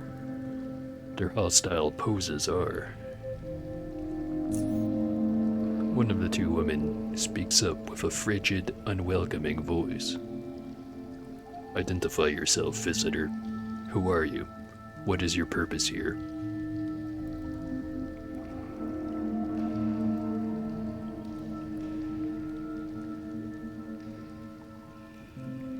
Let's not be too honest.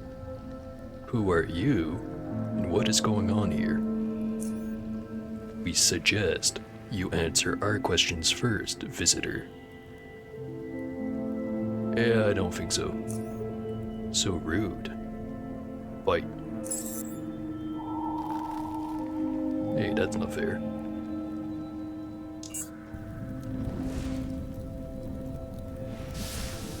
Damn.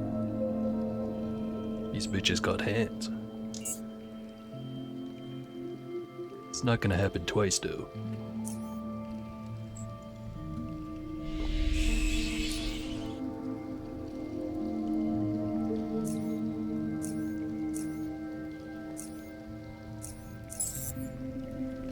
Alright, that's more like it. Let's see how you like it.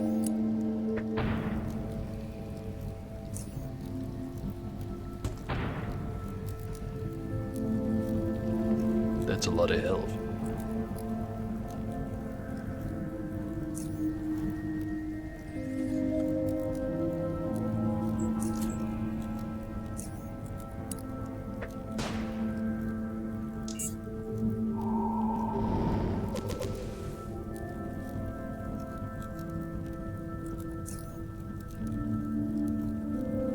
Too far far away now.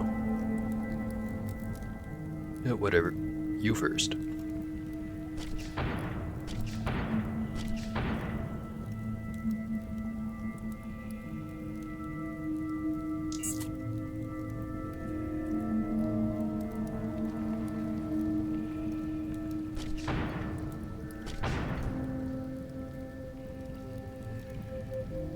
There's the other one. Next turn.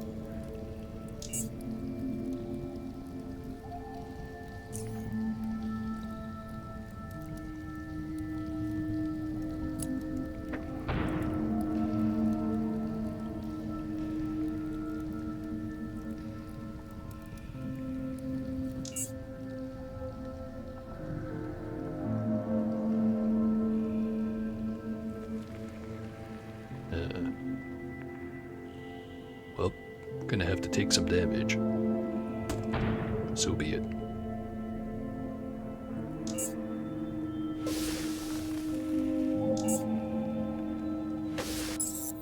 Damn. 163. That's a lot of damage.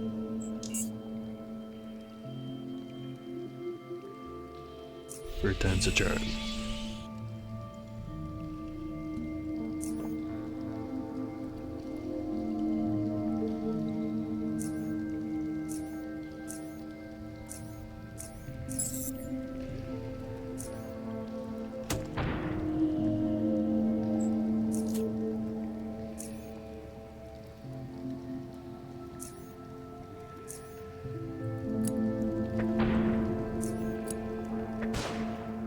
That's more like it.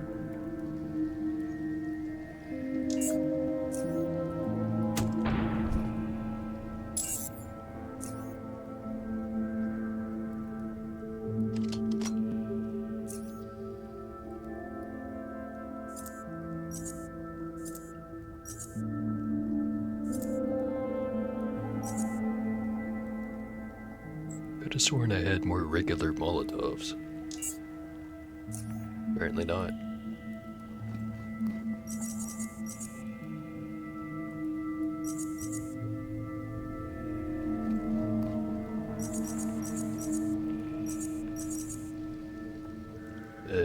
Adira and Beatrice were alive, now they're not.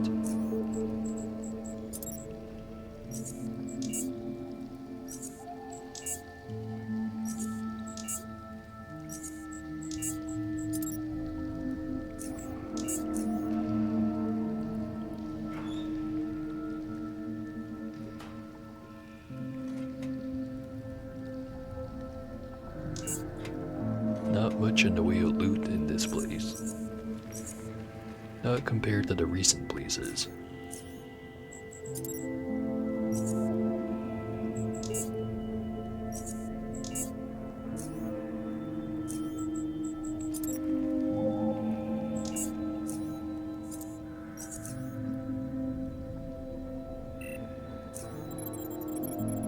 Must be keeping it in here.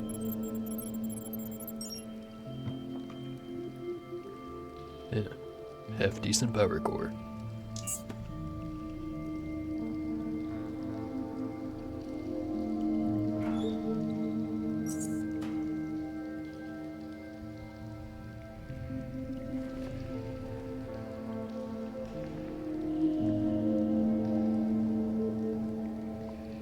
There's just a couple of crazy women with psycho powers living here. What a big disappointment.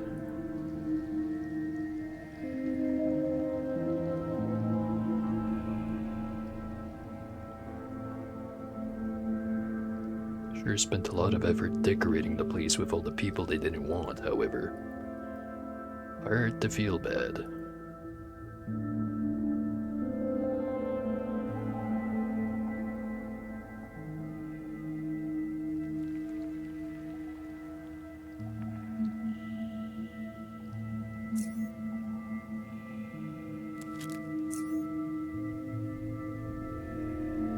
Did you hear that sound?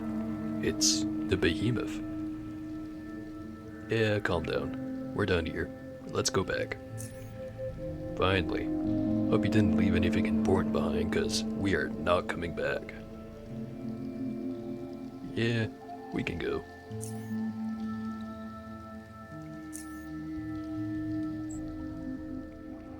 Alright.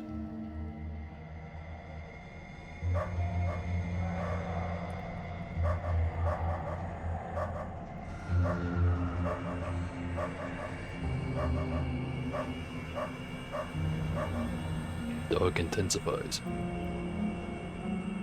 Right. So I'm just gonna leave it there for today. Not as long of a stream as the last couple of times, but long enough. And my drink's empty.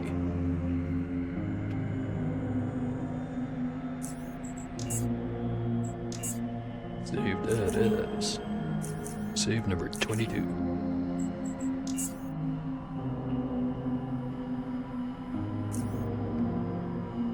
Still keeping up with the levels.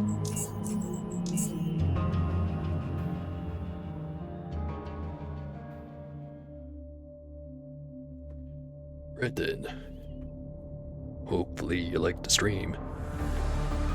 Hey,